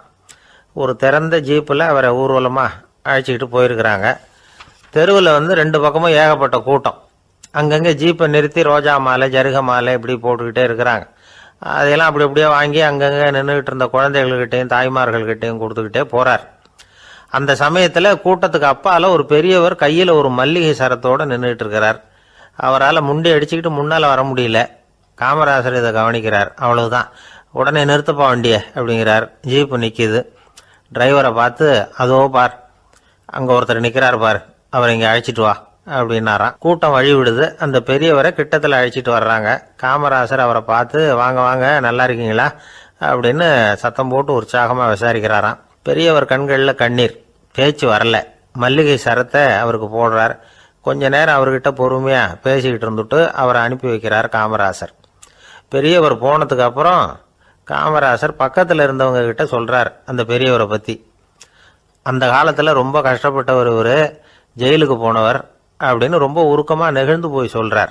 இதில் ஒரு விஷயத்தை கவனிங்க. தன்னை புகழ்ந்து படிக்கப்பட்ட வாழ்த்து மடலை படிக்க வேணாம்னு தடுத்து நிறுத்தினார். எங்கேயோ ஒரு மூலையில் கையில் ஒரு 4 முழம் மல்லிகை சரத்தோடு ஒதுங்கி நின்றுக்கிட்டு இருந்த அந்த தொண்டரை அவ்வளவு பெரிய கூட்டத்துக்கு நடுவுலையும் தேடி கண்டுபிடிச்சி கிட்டத்தில் கூப்பிட்டு அவர் கொடுத்த அன்பு மாலையை வாங்கி கழுத்தில் போட்டுக்கிட்டார். அதுதான் காமராசர். தோல்விகள் கூட அவரை கொஞ்சம் கூட பாதித்ததில்லை. ஒரு பொது தேர்தலில் அவர் தோற்று போகிறார். தொண்டர்கள்லாம் அழறாங்க. அதில் ஒருத்தர் மெதுவாக காமராசர்கிட்ட போய், என்ன தலைவரே, நீங்கள் கூட தோற்று போயிட்டீங்களே அப்படின்னு கலக்கமாக சொல்லியிருக்கிறார். அதுக்கு காமராசர், நான் கூட தோற்று போகிறதுக்கு பேர் தான்ப்பா ஜனநாயகம் அப்படின்னாராம். என்னுடைய நீண்டகால நண்பர் ஒருத்தர் வருஷம் தவறாமல் திருநள்ளாறு அப்படிங்கிற திருத்தலத்துக்கு போயிட்டு வர்றது வழக்கம். அங்கே என்ன சார் விசேஷம்னு கேட்கறது உண்டு. என்ன இப்படி கேட்குறீங்க? சனி பகவான் நலன் விருப்பப்படி அங்கே தானே எழுந்தருளி இருக்கிறார். அவரை போய் பார்த்து ஒரு கும்பிடு போட்டுட்டு வந்தா நம்ம பிடிச்சிருக்கிற சனியெல்லாம் விலகும் அப்படிம்பார். சத்தம் போட்டு சொல்லாதீங்க சார், வீட்டில் வேற யார் காதிலையாவது இது விழுந்துற போது அப்படின்னு சொல்கிறது உண்டு வர்றவங்க. இப்போது நான் சொல்கிறதுல உள்ள நியாயத்தை புரிஞ்சுக்கிட்டு அவரும் கொஞ்சம் எச்சரிக்கை உணர்வோடு நமக்கு நன்றி சொல்லுவார்னு வச்சுங்களேன். அதாவது பார்வை மூலமாகவே. அந்த நண்பருக்கு ஆன்மீக விஷயங்களில் அதிக ஈடுபாடு உண்டு. அப்பப்போ சில புராண கதைகளை எல்லாம் சொல்கிறது உண்டு. ரொம்ப சுவாரஸ்யமாக இருக்கும். எப்போவுமே புராண விஷயங்களையெல்லாம் அறிவியலுங்கிற தராசில் வச்சு எடை போட்டுட்டு இருக்கக்கூடாது. அப்படி பார்த்தா அதெல்லாம் நம்ப முடியாத வெறும் கற்பனைகளாக தோணும், மூட நம்பிக்கைகளாகவும் தெரியும். புராணங்களை புராணங்களாகவே புரிஞ்சுக்கிறவங்களுக்கு அதெல்லாம் அர்த்தமுள்ள செய்திகளை உள்ளடக்கி இருக்கிறதாக தெரியும். அந்த வகையில் தான் இந்த நண்பரும் நிறைய செய்திகளை சொல்கிறது உண்டு. சனியை போல கொடுக்குறவனும் இல்லை, சனியை போல கெடுக்கிறவனும் இல்லை அப்படின்னு சோதிடர்கள் சொல்லுவாங்க. நாம் ஏதாவது ஒரு வம்புல மாட்டிக்கிட்டா பிடிச்சது சனி அப்படிங்கிறோம். ராவணன் எப்பேற்பட்ட வீரன், அவனே சனி பார்வைப்பட்டது தானே சங்கடப்பட ஆரம்பித்தான் அப்படின்னார் நண்பர். அது எப்படிங்கன்னு கேட்டேன். அவர் சொல்ல ஆரம்பித்தார், இந்த ராவணன் இருக்கானே நவ கிரகங்களையும் பிடிச்சி கொண்டுட்டு வந்து தன்னுடைய சிம்மாசனத்தில் அப்படியே படிகளாக போட்டு வச்சுட்டானான், ஒவ்வொரு படியாக. பாவம் அந்த 9 தேவதைகளும் ஒவ்வொரு படியாக குப்புற கிடக்குறாங்க. நவக்கிரகம் நம்மளை ஆட்டி படைக்குதுன்னு நாம் சொல்லிட்டு இருக்கிறோம். ஆனால் அந்த நவக்கிரகங்களை ராவணன் எப்படி வச்சுருந்தான் பாருங்க. எல்லாரையும் சிம்மாசனத்துக்கு பக்கத்தில் படிப்படியாக போட்டு வச்சிருக்கிறான். காலை அது மேலே வச்சு தான் ஏறி போகணும். வேற வழி இல்லாமல் எல்லாரும் குப்புற விழுந்து கிடக்குறாங்க. ராவணன் வந்து ஒவ்வொரு தடவையும் இவங்க முதுகில் அடி வச்சு ஏறி தான் அந்த சிம்மாசனத்துக்கு போகிறது வழக்கம். இப்படி நடந்துக்கிட்டு இருக்கிறது நாரதர் கண்ணில் போட்டுட்டு தான். அவர் சும்மா இருப்பாரா? யோசனை பண்ணார் என்ன செய்யலாம் அப்படின்னு. ஒரு முடிவு பண்ணிட்டு நேராக ராவணன் கிட்ட போனாராம். ராவணா, நீ வந்து நவக்கிரகங்களை பிடிச்சி கொண்டாந்து உன்னுடைய சிம்மாசனத்துக்கு படிகளாக போட்டு வச்சிருக்கிற, அது உன்னுடைய வீரத்தை காட்டுது. இருந்தாலும் ஒரு விஷயத்த நீ யோசிச்சு பார்க்கணும். ஒவ்வொரு தடவை நீ சிம்மாசனத்துக்கு போகும்பொழுதும் நவக்கிரகங்களின் முதுகல் அடி வச்சு நீ ஏறி போற, அது உனக்கு பெருமை கிடையாது. அவங்களுடைய மார்புல அடி வச்சு ஏறி போகணும், அதுதான் உனக்கு பெருமை அப்படின்னாராம். இவர் சொல்றதும் சரிதானே அப்படின்னு யோசிச்சிருக்கான் ராவணன். உடனே குப்புற கிடந்த நவக்கிரகங்களை திருப்பி மல்லாக்க போட்டான். அவங்க மார்புல அடி வச்சு மேலே ஏறி சிம்மாசனத்துக்கு போனானா. அப்படி போயிட்டு இருக்கும் பொழுது சனி பகவானின் பார்வை அவன் மேலே பட்டுதான். அவ்வளவுதான். என்னாச்சு தெரியுமா? சூர்பனகை தேடி வந்தா. சீதையோட அழகை பற்றி தன்னுடைய அண்ணங்கிட்ட சொல்ல ஆரம்பிச்சுட்டா. விவகாரம் ஆரம்பமாயிட்டது. அதுதான் சனியினுடைய வேலை அப்படின்னு சொல்லி இந்த கதையை சொல்லி முடிச்சார் என்னுடைய நண்பர். ஆக சனியின் பார்வை வந்து நம்ம பேல படாமல் பார்த்துக்கிறது தான் நல்லதுங்கிறீங்க அப்படின்னு. ஆமாம் சார், இப்போ கூட நான் வந்து உங்கள் வீட்டுக்கு வந்திருக்கிறதே ஒருத்தருடைய பார்வை என் மேலே படக்கூடாதுங்கிறதுக்காகத்தான் அப்படின்னார். யாருங்க அதுன்னு என்னுடைய மாமனார் சார். அவசரத்துக்கு அவர்கிட்ட கொஞ்சம் கடன் வாங்கிவிட்டேன். நம்ம மாப்பிள்ளை தானேன்னு சொல்லி அவர் விட்டு கொடுக்கறதுக்கு தயாராக இல்லை. இன்னைக்கு இப்போ அவர் எங்கள் வீட்டுக்கு வரக்கூடிய நேரம், அதுதான் அவர் பார்வையிலேருந்து படாமல் தப்பிக்கலாங்கிறதுக்காக இங்கே வந்துட்டேன் அப்படின்னார். பார்வை படணும்னு இருந்தால் பட்டுத்தான் தீரும் போல இருக்கு அப்படின்னா. என்ன சார் சொல்கிறீங்கன்னார் ஒன்றும் புரியாமல். நீங்கள் இங்கே தான் வருவீங்கன்னு அவருக்கு ஏற்கனவே தெரியும் போல இருக்கு. அதனால் உங்களுக்கு முன்னாடியே உங்கள் மாமனார் இங்கே வந்துட்டார். அதுவும் அந்த பீரோவுக்கு பக்கத்தில் தான் பின்னாடி மறைஞ்சு நின்றுட்டு இருக்கிறார் அப்படின்னு. சீடன் வெளியூர் புறப்படுறதுக்கு தயாராக இருந்தான். ரொம்ப தூரம் போக போகிறான். திரும்பி வர நாளாகும். புறப்படுறதுக்கான ஆயத்த வேலைகளில் ஈடுபட்டிருந்தான். அந்த சமயம் பார்த்து இன்னொரு சீடன் அவங்கிட்ட வந்தான். நம்ம குரு உன்னை அழைச்சிட்டு வர சொன்னார், வா அப்படின்னு கூப்பிட்டான். இவன் உடனே புறப்பட்டு போனான். குருநாதரை பார்த்தான். அவர் காலில் விழுந்து வணங்கினான். வணங்கிவிட்டு எழுந்திரிச்சான். அவ்வளவுதான். குரு ஏதாவது உபதேசம் பண்ணுவாருன்னு எதிர்பார்த்தான். ஆனால் நடந்தது என்ன தெரியுமா? குரு அவனுக்கு ஓங்கி ஒரு அடி கொடுத்தார். எதிர்பாராம இந்த அடியை வாங்கினதும் அந்த சீடன் அதிர்ந்து போயிட்டான். பக்கத்தில் இருந்த மற்ற சீடர்களும் திகைச்சு போய் நின்றுட்டாங்க. அடி வாங்கின சீடனுக்கு மனசுக்குள்ள குழப்பம். நாம என்ன தப்பு பண்ணணும்? புறப்படுற நேரத்துல இப்படி குரு கிட்ட அடி வாங்குற மாதிரி ஆயிட்டுதே அப்படின்னு நினைச்சு மனசுக்குள்ள ரொம்ப வேதனைப்பட்டான். கொஞ்சம் துணிச்சலை வரவழைச்சுக்கிட்டு குருநாதர்கிட்டயே கேட்டுட்டான். சுவாமி, நான் என்ன தப்பு பண்ணினேன்? என்னை இப்படி அடிச்சுட்டீங்களே. ஒரு வார்த்தை கூட உங்களை எதிர்த்து நான் பேசினது இல்லையே. இவ்வளவு காலமா உங்க விருப்பத்துக்கு விரோதமா ஒரு காரியம் கூட நான் செஞ்சது இல்லையே. வந்ததும் வராததுமா ஒண்ணுமே சொல்லாம என்ன அடிச்சுட்டீங்களே. குருவே, நான் செஞ்ச குற்றம் தான் என்ன அப்படின்னு கண்ணீரோட பரிதாபமா கேட்டானா அந்த சீடன். ஆனா அந்த குரு முகத்துல கொஞ்சம் கூட கோபம் இல்லை. அவர் சிரிச்சுக்கிட்டே நின்றுகிட்டு இருந்தாராம். அதுக்கப்புறம் சொன்னாராம், என்னுடைய அருமை சீடனே, நீ ஒரு தவறும் பண்ணல. நான் உன்னை அடிச்சது நீ ஏதோ தப்பு பண்ணிவிட்டேங்கிறதுக்காக இல்லை. நீண்ட பயணம் போக போற. ஞாபகமா ஏதாவது கொடுத்து அனுப்ப வேணாமா? நீ ஞானம் பெற்ற பிறகுதான் திரும்பி வர போறேங்கிறது எனக்கு தெரியும். அதுக்கு பிறகு உன்னை வந்து அடிக்க முடியுமா? அதனால இப்ப கிடைச்சிருக்கிற இந்த வாய்ப்பை பயன்படுத்திக்கிட்டேன். அப்போதைக்கு இப்பவே அடிச்சுட்டேன், அவ்வளவுதான், வேற ஒண்ணும் இல்லை அப்படின்னாராம். குரு சிரிச்சுக்கிட்டே இப்படி சொல்றார். இருந்தாலும் இதுவும் ஒரு உபதேசம் தான். அதிர்ச்சிகளால வந்து விழிப்படைய வைக்கிறதும் ஒரு வழிதான். இது வந்து ஜென் வழி. பெரும்பாலும் அதிர்ச்சியின் மூலமாகவே ஞான தரிசனத்தை அருள்கிறவர்கள் தான் ஜென் குருமார்கள். நம்ம தியானம் தான் ஜென். இந்தியாவில இருந்து இது சீனாவுக்கு போய் கொஞ்சம் பேர் மாறி வளம் பெற்று ஜப்பான்ல ஜென் ஆகி வளர்ந்துருக்குது, அவ்வளவுதான். ஜென்கிறது தியானம். எதை நினைச்சும் தியானிக்கிறது இல்லை, எல்லாத்துலயும் தியானம் இருக்கிறதா சொல்லுது ஜென். பேசுறது, இருக்கிறது, நடக்கிறது, சாப்பிடுறது, சிரிக்கிறது, தூங்குறது, தொழில் செய்கிறது அல்லது சும்மா இருக்கிறது எல்லாமே தியானம் தான். சென்கிறது ஒரு சுய தரிசனம், தன்னைத்தானே அடையாளம் கண்டுகொள்கிறது தான் அது. இல்லாத எதையும் தேடி கண்டுபிடிக்கிறது இல்ல. சென் மார்க்கத்தை பத்தி ஓஷோ என்ன சொல்றாரு தெரியுமா? காணாமல் போன தன்னுடைய மூக்கு கண்ணாடி தன்னுடைய மூக்கின் மேல் இருப்பதை கண்டுகொள்வது போன்றது சென் அப்படிங்கிறார். நம்மால் இன்னொருத்தர் முகத்தை ரொம்ப நேரமா உத்து பார்த்துக்கிட்டு இருந்தார். என்ன பாக்குறீங்கன்னாரு அவரு. நீங்க போட்டிருக்கீங்களே மூக்கு கண்ணாடி, அதை தான் பாக்குறேன்னாரு இவரு. நீங்க அப்படி பாக்குறதுக்கு விசேஷ காரணம் ஏதாவது உண்டான்னு கேட்டார் இவர். உண்டுன்னார். என்னன்னு கேட்டார். நேத்திக்கு காணாம போன என்னோட மூக்கு கண்ணாடி அது அப்படின்னாராம் இவர். ஒருத்தர் ரொம்ப கவலையோட வந்தார். ஏன் இப்படி ஒரு மாதிரியா வர்றீங்க அப்படின்னு கேட்டேன். அவர் என்ன நிமிர்ந்து பார்த்தார். என்னை பார்த்து ஒருத்தன் பைத்தியம்னு சொல்லிவிட்டாங்க சார். அவன் அப்படி சொன்னதுக்கு அப்புறம் தான் நான் இப்படி ஆயிட்டேன்னாரு. அதுக்காக நீங்க பெருமைப்படுங்க, வருத்தப்படாதீங்கன்னு. அவருக்கு ஒன்னும் புரியல. அவரு என்ன ஒரு மாதிரியா பார்க்க ஆரம்பிச்சுட்டார். நான் உடனே ஓஷோ சொல்லி இருக்கிற சில கருத்துக்களை அவர்கிட்ட எடுத்து சொன்னேன். இத பாருங்க, இந்த உலகத்துல பல பெரிய மேதாவிகள்லாம் சாதாரண மக்கள் கண்ணுக்கு பைத்தியமா தான் தெரிஞ்சிருக்கிறாங்க அப்படின்னு விவரத்தை சொன்னேன். ஏன்னா மத்தவங்க மாதிரி அவங்க கவலைப்படுறது இல்ல, எதுக்கும் இறுக்கம் அடையறது இல்ல, சாவை கண்டு பயப்படுறது இல்ல, அற்பமான மகிழ்ச்சிக்கு ஆசைப்படுறது இல்ல. அவங்க முழுமையா வாழறாங்க. மத்தவங்களை இது பாதிக்குது. ஏன்னா இவங்களால அவங்க மாதிரி அலட்டிக்காம இருக்க முடியறது இல்ல. அதனால இருக்க ஆரம்பிச்சு விடுறாங்க. அவன் கிடக்குறான் பைத்தியக்காரன் அப்படின்னு சொல்லி அவங்களுக்குள்ளேயே ஆறுதல் அடையறதுக்கு முயற்சி பண்றாங்க. இதுதான் இன்னைக்கு உலகத்துல நாம பாத்துக்கிட்டு இருக்கிறது. ஆனா ஒரு உண்மை என்ன தெரியுமா? இந்த உலகத்துல பைத்தியக்காரர்களும் புத்தி சுவாதீனம் இல்லாதவங்களும் தான் மகிழ்ச்சியாவும் கொண்டாட்டமாவும் இருக்க முடியும். அதனால நமக்கெல்லாம் புத்தி சுவாதீனத்துடன் கூடிய ஒரு பைத்தியக்காரத்தன்மை இருக்கிறது நல்லதுதான். அப்படி இருந்தாதான் வாழ்க்கையை கொண்டாட முடியும். ஒரு மனநல மருத்துவமனையில ஒருத்தர் சிகிச்சைக்காக சேர்ந்திருந்தார். சேர்ந்து 1 வருஷம் ஆச்சு. தான் குணமாயிட்டோங்கிறது அவருக்கு தெரிஞ்சு போச்சு. டாக்டர் கிட்ட விவரத்தை சொன்னார். இது மாதிரி எனக்கு மனசுல தோணுதுங்க, நான் தெளிஞ்சுட்டேன் போல இருக்கு அப்படின்னு அவர் சொல்லியிருக்கிறார். அவரும் சொன்னார், நீங்க சொல்றது சரியாதான் இருக்கும், இருந்தாலும் உங்களை இங்கேயே வச்சிருந்து சில சோதனைகள்லாம் பண்ணி பார்த்துட்டு அதுக்கப்புறம் வீட்டுக்கு அனுப்புறோம் அப்படின்னார். சரிங்கன்னார் அவரு.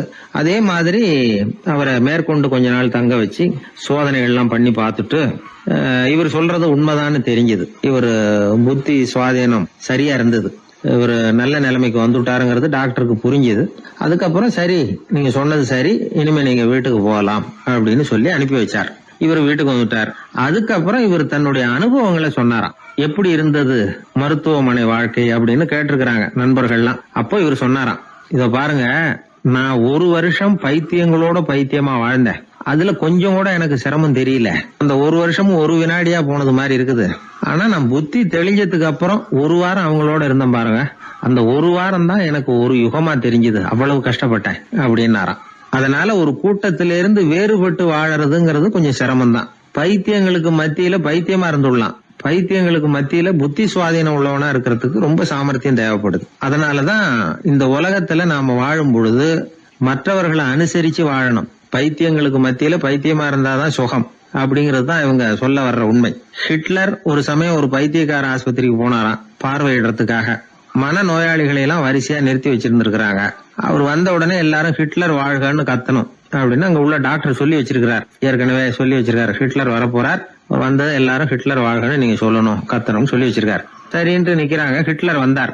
சொல்லி வச்சது மாதிரி எல்லாரும் கத்துனாங்க, ஹிட்லர் வாழ்கன்னு. ஒருத்தர் மட்டும் கத்தாம அமைதியா நின்னுகிட்டு இருந்தார். ஹிட்லர் அவர்கிட்ட போய், ஏன் நீங்க மட்டும் ஹிட்லர் வாழ்கன்னு சொல்லாம நிக்கிறீங்கன்னார். அதுக்கு அவர் மெதுவா, நான் பைத்தியக்காரன் இல்ல, டாக்டர் அப்படின்னாராம். அதனால பைத்தியங்களோடு பைத்தியமா வாழறதுங்கிறது ஒரு சுகம். இந்த உலகத்துல ஏற்கனவே நான் சொன்னது மாதிரி பைத்தியக்காரர்களும் புத்தி சுவாதீனம் இல்லாதவங்களும் தான் மகிழ்ச்சியாகவும் கொண்டாட்டமாகவும் இருக்க முடியும். அதனால புத்தி சுவாதீனத்துடன் கூடிய ஒரு பைத்தியக்காரத்தன்மை நமக்கு தேவை. அந்த நுட்பத்தை புரிந்து கொண்டு நம்முடைய வாழ்க்கையை நாம கொண்டாடுவோம். ஒரு ராஜா இருந்தார். அவர் ஒரு பெரிய கோயில் கட்டினார். பல ஊர்கள்ல இருந்து சிற்பிகள்லாம் கொண்டுகிட்டு வந்தார். அழகழகா சிற்பங்களை செய்ய சொன்னார். ஊர்ல உள்ள ஜனங்களும் கோயில் கட்டுறதுக்கு அவங்களால முடிஞ்ச உதவியை செஞ்சாங்க. ராத்திரி பகலா வேலை நடக்குது. கோயில் கொஞ்சம் கொஞ்சமா வசந்துகிட்டே வந்துட்டுது. அந்த ஊர்ல ஒரு வயசான அம்மா இருந்தாங்க, ரொம்ப ஏழை. அவங்களுக்கு மனசுக்குள்ள ஒரு உறுத்தல், இந்த ஊர்ல எல்லாரும் இந்த கோவில் கட்டுறதுக்கு அவங்களால முடிஞ்ச உதவியை பண்ணிட்டு இருக்கிறாங்க, நம்மளால ஒன்றும் பண்ண முடியலையே அப்படின்னு நினைச்சு கவலைப்பட்டாங்க. அவங்களுக்கு மனசு கேட்கல, ஏதாவது செய்யணும் நம்மளால முடிஞ்சது. அப்படின்னு யோசனை பண்ணாங்க. நல்ல வெயில் நேரத்தில் சிற்பிகள்லாம் ரொம்ப சிரமப்பட்டு சிலை வடிச்சுக்கிட்டு இருக்கிறாங்கல்ல, அவங்களுக்கு அந்த நேரம் தாகம் எடுக்குமே, அதனால சிரமப்பட்டு ஒரு குடத்துல தண்ணியை எடுத்துக்கிட்டு அதை இடுப்புல வச்சுக்கிட்டு மெதுவா கொண்டுகிட்டு அங்க போறது அப்படின்னு முடிவு பண்ணிட்டு அந்த அம்மா போச்சு. அங்க போய் வேலை செய்யறவங்களுக்கு தாகம் எடுக்கிற போலாம் ஒரு கோவலையில தண்ணியை எடுத்து கொடுத்துக்கிட்டு இருக்கிறது. இப்படியே பண்ண ஆரம்பிச்சுட்டு அந்த அம்மா. ஏதோ அந்த அம்மாவால முடிஞ்ச ஒரு சின்ன உதவி அது. இப்படி கொஞ்சம் கொஞ்சமா வேலை நடந்தது. கோபுரம் வசந்தது, எல்லா வேலையும் முடிஞ்சது. இனிமே கடைசியா கற்ப கிரகத்தின் மேல விமானம் அமைக்க வேண்டியதுதான் பாக்கி. அந்த வேலையும் ஆரம்பமாச்சு. அந்த சிற்பிகள்லயே அனுபவசாலியான ஒருத்தர் இந்த அம்மாவை தேடிட்டு வந்தார். பாட்டி, உங்ககிட்ட இருக்கிற ஏதாவது ஒரு பொருளை கொடுங்க, அந்த விமானத்துல வைக்கலாம் அப்படின்னு நாங்க நினைக்கிறோம் அப்படின்னார். இந்த அம்மாவுக்கு ஒன்றும் புரியல. ஏதாவது இருந்தாவில கொடுக்கலாம், எதுவும் இல்லையே, என்ன பண்றது யோசனை பண்ணாங்க. இத பாருப்பா, என்கிட்ட என்ன இருக்கு, இந்த வாசப்படியில கிடக்குது, இந்த கல்லு தான் இருக்குது, வேணும்னா இத எடுத்துட்டு போங்க அப்படின்னாங்க. உடனே அந்த கல்லை பேத்து எடுத்துட்டு போயிட்டாங்க அவங்க. அங்க போய் பார்த்தா என்ன ஆச்சரியம், அந்த விமானத்து உச்சியில கலசங்களை அமைக்கிறதுக்கான பிரம்ம எந்திரத்தை மூடுற கருங்கல் ஒண்ணு தேவையா இருந்தது. இவங்க எடுத்துட்டு போன கல்லு அதுக்கு ரொம்ப பொருத்தமா அமைஞ்சு போச்சு. ஏதோ அதுக்காகவே அளவெடுத்து செஞ்சது மாதிரி அமைஞ்சுட்டுது. அந்த கல்லையே அங்க அப்படியே பதிச்சுட்டாங்க. ஒரு வழியா கோவிலை கட்டி முடிச்சாங்க. அடுத்தது கும்பாபிஷேகம். அதுவும் ரொம்ப சிறப்பா கோலாகலமா நடந்து முடிஞ்சது. இவ்வளவையும் பார்த்த அந்த ராஜாவுக்கு மனசுக்குள்ள ரொம்ப பெருமையா இருந்தது. இவ்வளவு பெருசா இந்த கோவில் உருவாகிறதுக்கும் இவ்வளவு சிறப்பா இந்த விழா நடக்கிறதுக்கும் நாம தானே காரணம் அப்படின்னு மனசுக்குள்ள நினைச்சுக்கிட்டார். இப்படி நினைச்சுக்கிட்டே அன்னைக்கு ராத்திரி அரண்மனையில படுத்து தூங்கினார். உடனே ஒரு கனவு. ஆண்டவனே அந்த ராஜாவோட கனவுல வந்தார். ராஜா ஆண்டவனை வணங்கினார். இறைவா, உங்களுக்காக நான் கட்டி இருக்கிற கோவில் எப்படி இருக்குது, நல்லா இருக்குதா அப்படின்னு கேட்டார் ராஜா. அதுக்கு இறைவன் சொன்ன பதில் என்ன தெரியுமா, நீ கட்டின கோவில்ல அந்த கிழவியோட நிழல்ல நான் சுகமா இருக்கிறேன் அப்படின்னாராம். இப்படி சொல்லிவிட்டு கடவுள் மறைஞ்சுட்டார். கனவு கலைஞ்சது. ராஜா விசாரிச்சார், யார் அந்த கிழவி அப்படின்னு. எல்லாரும் விவரத்தை சொன்னாங்க. அப்பதான் ராஜா நினைச்சு பார்த்தார், இந்த கோவிலை நானே கட்டினதாக ரொம்ப பெருமைப்பட்டுக்கிட்டேன். ஆனா அந்த வயசான அம்மா வீட்டு வாசல்ல கிடந்த கல்லு அது இறைவனுக்கு சுகமான நிழல் கொடுக்கறதாக சொல்றாரு அப்படிங்கறத எண்ணி பார்த்தார். நான்கிற எண்ணம் நழுவி போயிட்டுதான். கோபுரம் எவ்வளவு பெருசுங்கிறது முக்கியம் இல்ல, குணம் எவ்வளவு பெருசுங்கிறது தான் முக்கியம். அந்த வயசான அம்மா நம்ம நாட்டுல வாழறது தான் நமக்கு உண்மையான பெருமை அப்படின்னு நினைச்சாராம் ராஜா. இந்த காலத்திலயும் ஒரு ஊர்ல ஒரு கோவில் கட்டினாங்க. எல்லா ஜனங்களும் அவங்களால முடிஞ்சதை செஞ்சாங்க. நம்மால ஒருத்தன் அந்த திருப்பணி குழு தலைவரை போய் பார்த்தான். நான் ஏதாவது ஒத்துழைக்கணுமா ஐயா அப்படின்னு ரொம்ப பணிவா கேட்டான். திருப்பணி குழு தலைவர் சொன்னார், இத பாருப்பா, இந்த கோவில் கட்டி முடிக்கிற வரைக்கும் உன்னுடைய ஒத்துழைப்பு எதுவும் தேவையில்லை. கட்டி முடிச்சு கும்பாபிஷேகம் ஆனதுக்கு அப்புறம் தான் உன்னுடைய ஒத்துழைப்பு ரொம்ப அவசியம் அப்படின்னார். அதுக்கப்புறம் நான் என்ன செய்யணும் சொல்லுங்கன்னா, இவன் இந்த சாமி சிலையை நீ திருடிக்கிட்டு போகாம இருக்கணும், அவ்வளவுதான் அப்படின்னாராம். ஒரு ராஜா இருந்தார். நாடு பூராவும் நிறைய மரங்களை நட்டு வளர்க்கணுங்கிறது அவரோட ஆசை. தானே அதுக்கு முன்மாதிரியா இருக்கணும்னு நினைச்சார். அரண்மனையை சுத்தி மரங்களை நட்டு வளர்த்தார். இதை பார்த்துட்டு ஜனங்களும் அவங்கவுங்க வீட்டை சுத்தி மரக்கன்றுகளை நட்டு வளர்த்தாங்க. கொஞ்ச காலத்துல ஊரு பூரா பசுமையா மாறிச்சு. எல்லாருக்கும் சந்தோஷமா இருந்தது. இது ஒரு பக்கம் இருக்கட்டும். இப்ப நான் சொல்ல போற கதை வேற.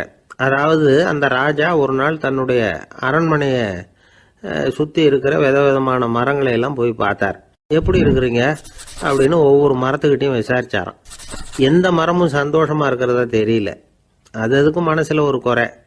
முதல்ல ஆலமரத்துக்கிட்ட போனார். அது சொல்லிச்சு, மண்ணா, நான் நல்லா பெருசா வளர்ந்துருக்கிறேன், அடர்த்தியா இருக்கிறேன், கிளையெல்லாம் நாலு பக்கமும் நல்லா படர்ந்து தான் இருக்குது, இருந்தாலும் எந்த பிரயோஜனமும் இருக்கிறதா தெரியல எனக்கு. என்னுடைய பழம்லாம் ரொம்ப சின்னதா இருக்குது, என் கண்ணுக்கு சரியா புறப்பட மாட்டேங்குது. நான் இருக்கிற சைஸுக்கு என்னுடைய கிளையில இருக்கிற பழம்லாம் எவ்வளவு பெருசா இருக்கணும், அது இத்தினூண்டு இருக்கிறது எனக்கு பெரிய அவமானமா இருக்கு. இப்படி இங்க நின்றுகிட்டு இருக்கிறதே ரொம்ப கூச்சமா இருக்கு. ஒரு நல்ல புயல் வந்ததுன்னா பேசாம சாஞ்சு விடலாமான்னு பாக்குறேன் அப்படின்னு புலம்புது ஆலமரம். சரி இருக்கட்டும்னு நினைச்சுக்கிட்டு ராஜா அடுத்தபடியா ஒரு அத்தி மரத்துக்கிட்ட போனார். அதுவும் புலம்ப ஆரம்பிச்சுட்டுது. நான் கூட பெரிய மரம் தான், இல்ல இலையெல்லாம் அழகா தான் இருக்குது, பழம் அழகா இருக்குது, இருந்தாலும் உள்ள விஷயம் இல்லையே. அத்தி பழத்தை புட்டு பார்த்தா அத்தனையும் சொத்த அப்படின்னு பழமொழியே உண்டாயிட்டுதே. இப்படி ஒரு கெட்ட பேரோட நான் இருக்கணுமா அப்படின்னு புலம்புது அது. சரி இது இருக்கட்டும் அப்படின்னு சொல்லி அடுத்தபடியாக வேப்ப மரத்துக்கிட்ட போனார். அது தன்னுடைய வேதனையை வெளியிட்டது. எனக்கு எவ்வளவோ மருத்துவ குணங்கள்லாம் இருக்கிறதா சொல்லிக்கிறாங்க, இருந்தாலும் என்ன பிரயோஜனம், என்னுடைய பழத்தை மனிதர்கள் யாரும் விரும்பி சாப்பிட்றது இல்லையே அப்படின்னுது. ராஜா அடுத்தாப்புல இருந்த ஒரு பனை மரத்துக்கிட்ட போனார். நான் நல்லா உயரமாக தான் வளர்ந்துருக்கிறேன், மற்ற மரங்கள்லாம் என்னை அண்ணாந்து தான் பார்க்கணும், இருந்தாலும் என்கிட்ட நிழலுக்காக யாரும் ஒதுங்கிறது இல்லையே அப்படின்னுது. என்ன இது எல்லா மரமும் இப்படி திருப்தி இல்லாமல் இருந்துகிட்டு இருக்குதே அப்படின்னு நினச்சிக்கிட்டே ராஜா அடுத்தபடியாக அங்கே இருந்த ஒரு பைன் மரத்துக்கிட்ட போனார். அழகாக உயரமாக பசுமையாக தான் இருந்தது, ஆனால் பழமோ பூவோ கிடையாது. அதை நினச்சி அது வருத்தப்பட்டுக்கிட்டு இருக்குது. ஓக் மரம் அது ஒன்று நின்றுட்டு இருந்தது. அது என்ன சொல்லிச்சுன்னா, இலையுதிர் காலத்தில் என் மேலே இருக்கிற எல்லா இலைகளும் உதிர்ந்து போடுது, முடி கொட்டின மனிதர்கள் மாதிரி மொட்டையாக நான் நிற்க வேண்டி இருக்குது, என்ன வாழ்க்கை இது அப்படின்னு சொல்லி அழுத்துக்கிட்டது. சரி புளிய மரம் என்ன சொல்லுது பார்ப்போம்னு அதுகிட்ட போனால், என்னுடைய நிழலில் யாருமே தங்க மாட்டாங்க, உடம்புக்கு சூடுன்னு ஒதுங்கி போயிடுவாங்க, அடிமரத்தை பார்த்தீங்கன்னா பட்டையெல்லாம் உறிஞ்சி பார்க்கறதுக்கே கேவலமாக இருப்பேன் அப்படின்னுது அது. முருங்கை மரம் என்ன சொல்லிச்சு தெரியுமா, என்னுடைய இலை காயெல்லாம் சாப்பிட்றவங்களுக்கு சத்து கொடுக்கறது வாசம்தான், ஆனால் என் உடம்புல சத்தே கிடையாது, கொஞ்சம் வேகமாக காற்று அடிச்சதுன்னா முறிஞ்சி விழுந்துடுறேன், என்ன வாழ்க்கை இது அப்படின்னு சொல்லி அது வருத்தப்பட்டது. ராஜா யோசனை பண்ணார், என்ன இது மரங்கள் பூமியின் வரங்கள்னு சொல்கிறோம், மழை பெய்யறதுக்கு அதுதான் காரணம், பூமி செழிப்பாக இருக்கிறதுக்கும் அதுதான் காரணம், வீடு கட்டுறதுக்கு மரம், நாற்காலி செய்ய உபயோகப்படுத்துறதுக்கும் அதுதான் உபயோகப்படுது, மனுஷனுக்கு வேண்டிய ஆகாரங்களையும் கொடுக்குது, இப்படிலாம் இருந்தும் எல்லா மரமும் நிம்மதி இல்லாமல் இருந்துகிட்டு இருக்குதே அப்படின்னு நினைச்சார். அப்போ அங்கே இருந்த ஒரு மகிழ மரம் அவர் கண்ணில் பட்டுது. அந்த மரம் மட்டும் கொஞ்சம் நிம்மதியாக மகிழ்ச்சியாக இருக்கிறது மாதிரி தெரிஞ்சுது. உடனே ராஜா அதுகிட்ட போனார். உனக்கு மனசில் எதுவும் குறை இல்லையான்னு கேட்டார். இல்லை, நான் சந்தோஷமாக தான் இருக்கேன்னு அந்த மகிழ மரம். அப்படியான்னு ஆச்சரியமாக கேட்டார் ராஜா.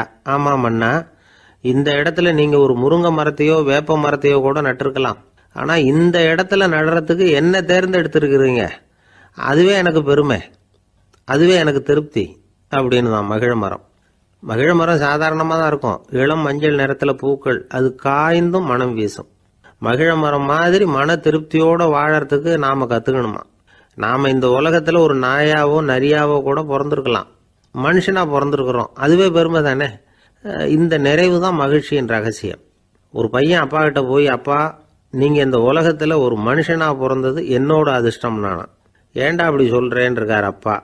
நீங்கள் ஒரு கரடியாக பிறந்திருந்தா இந்நேரம் நானும் ஒரு கரடி குட்டியாக தானே இருந்திருப்பேன் அப்படின்னு நானா பையன். ஒருத்தர் ரொம்ப கவலையோடு உட்காந்துருந்தார். எதை பற்றி சார் கவலைப்படுறீங்கன்னு கேட்டோம். எதிர்காலத்தை பற்றி கவலைப்படுறேன்னார். ஏன்னு கேட்டோம். என்ன பண்ணுறதுன்னே தெரியல சார், எதிர்காலம் ஒரே இருட்டாக இருக்குது, பாதையே புரியலன்னார். இன்றைக்கி நம்ம இளைஞர்கள் பல பேருக்கு எதிர்காலம் இருட்டாக தான் தெரியுது. அவங்கெல்லாம் இந்த கதையை கொஞ்சம் கேட்கணும். ஒரு மலை அடிவாரத்தில் ஒரு சின்ன கிராமம். அந்த மலை ரொம்ப உயரமானது, அடர்த்தியாக செடி கொடிகள் மரங்கள் அதில் மண்டி கிடக்குது. பகல் வேளையில் இருட்டாக தான் இருக்கும், அவ்வளோ அடர்த்தி. அந்த மலை உச்சியில் ஒரு கோவில். முத நாள் ராத்திரியே புறப்பட்டாதான் காலையில் அந்த கோயிலுக்கு போய் சேர முடியும். கிராமத்து இளைஞன் ஒருத்தன் அந்த மலை உச்சிக்கு போக வேண்டியிருந்தது. கையில் ஒரு விளக்கை எடுத்துக்கிட்டு முத நாள் ராத்திரியே புறப்பட்டான். புறப்பட்டு போனவன் கிராமத்து எல்லையிலேயே நின்றுட்டான். ஏன் தெரியுமா? அவன் கையில் இருந்த விளக்கோட வெளிச்சம் 10 அடி தூரத்துக்கு தான் தெரியுது. அது வரைக்கும் தான் பாதை தெளிவாக இருக்குது, அதுக்கு அப்பால எல்லாம் ஒரே இருட்டாக இருக்குது, பாதை புரியல. இவன் யோசனை பண்ணி பார்த்தான். மனசுக்குள்ள ஒரு சந்தேகம், 10 அடி தூரம் தானே வெளிச்சம் தெரியுது, அப்படின்னா நாம் 10 அடி தூரம் தானே போக முடியும், அதுக்கு அந்தாண்ட ஒரே இருட்டாக இருக்குது, அதில் எப்படி நாம் நடந்து போகிறது, நாம் ரொம்ப தூரம் நடந்து போய் ஆகணுமே, அப்படிப்பட்ட நினப்பெல்லாம் அவனுக்கு வந்துவிட்டது. இதுதான் அவன் மனசில் ஏற்பட்ட தயக்கம். இப்படி யோசிச்சுக்கிட்டே அந்த இளம் ஆசாமி புறப்பட்ட இடத்துலயே நின்றுக்கிட்டு இருக்கிறான். அந்த சமயத்தில் ஒரு வயசான பெரியவர் அந்த பக்கமாக வந்தார். அவர் கையில் இதை விட சின்னதாக ஒரு விளக்கு வச்சுருந்தார். அது எப்படின்னா, அது ஒரு 5 அடி தூரத்துக்கு தான் வெளிச்சம் காட்டுது, அவ்வளவு சின்ன விளக்கு. அவரும் மலை உச்சிக்கு போகிறதுக்காக தான் வந்துக்கிட்டு இருக்கிறார். அவரை பார்த்து இவன் கேட்டான், என்ன பெரியவரே, இவ்வளவு சின்ன விளக்க வச்சுக்கிட்டு அவ்வளவு தூரத்துக்கு எப்படி மலையேற போகிறீங்க அப்படின்னு கேட்டான். நீ ஏன் இப்படி தயங்கிட்டே நிற்கிறேன்னு கேட்டார் பெரியவர். என்கிட்ட இருக்கிற விளக்கு 10 அடி தூரத்துக்கு தான் பாதையை காட்டுதுன்னா. இப்போ பெரியவர் சொன்னார், தம்பி, உன் கையில் இருக்கிற விளக்கு கொடுக்குற வெளிச்சத்தை வச்சு நீ முதல்ல 10 அடி தூரம் முன்னாடி போ. 10வது அடியில் போய் நின்றுக்கிட்டு பாரு. மறுபடியும் ஒரு 10 அடி தூரத்துக்கு பாதை தெரியும். இப்படி உன் கையில் இருக்கிற விளக்கு தொடர்ந்து வெளிச்சம் காட்டிக்கிட்டே இருக்கும். நீ முன்னேற முன்னேற அந்த வெளிச்சமும் முன்னேறும். அதனால் எத்தனை கிலோமீட்டர் தூரம் வேணும்னாலும் நீ இந்த 10 அடி தூரம் வெளிச்சத்தை வச்சுக்கிட்டே நீ போயிடலாம், புறப்படு அப்படின்னார். இப்போதான் அந்த பெரியவர் சொன்னது இளைஞனுக்கு பளிச்சுன்னு புரிஞ்சுதான். உடனே உற்சாகமாக புறப்பட்டான், உச்சிக்கு போய் சேர்ந்தான். இந்த கதையிலேருந்து நாம் புரிஞ்சிக்க வேண்டியது என்ன தெரியுமா? நீண்ட கால திட்டம் ஒன்று போடும் பொழுது நமக்கு முன்னாடி இருக்கிறத மறந்துட்டு மனசை போட்டு குழப்பிக்க கூடாது. உங்கள் கையில் என்ன இருக்கோ அதுலேயே உங்கள் எதிர்காலம் மறைஞ்சிருக்குது. கண் முன்னாடி தெரியறத வச்சு ஆரம்பிங்க, போக போக வழி தானா புலப்படும் அப்படிங்கிறார் ஒரு பெரியவர்.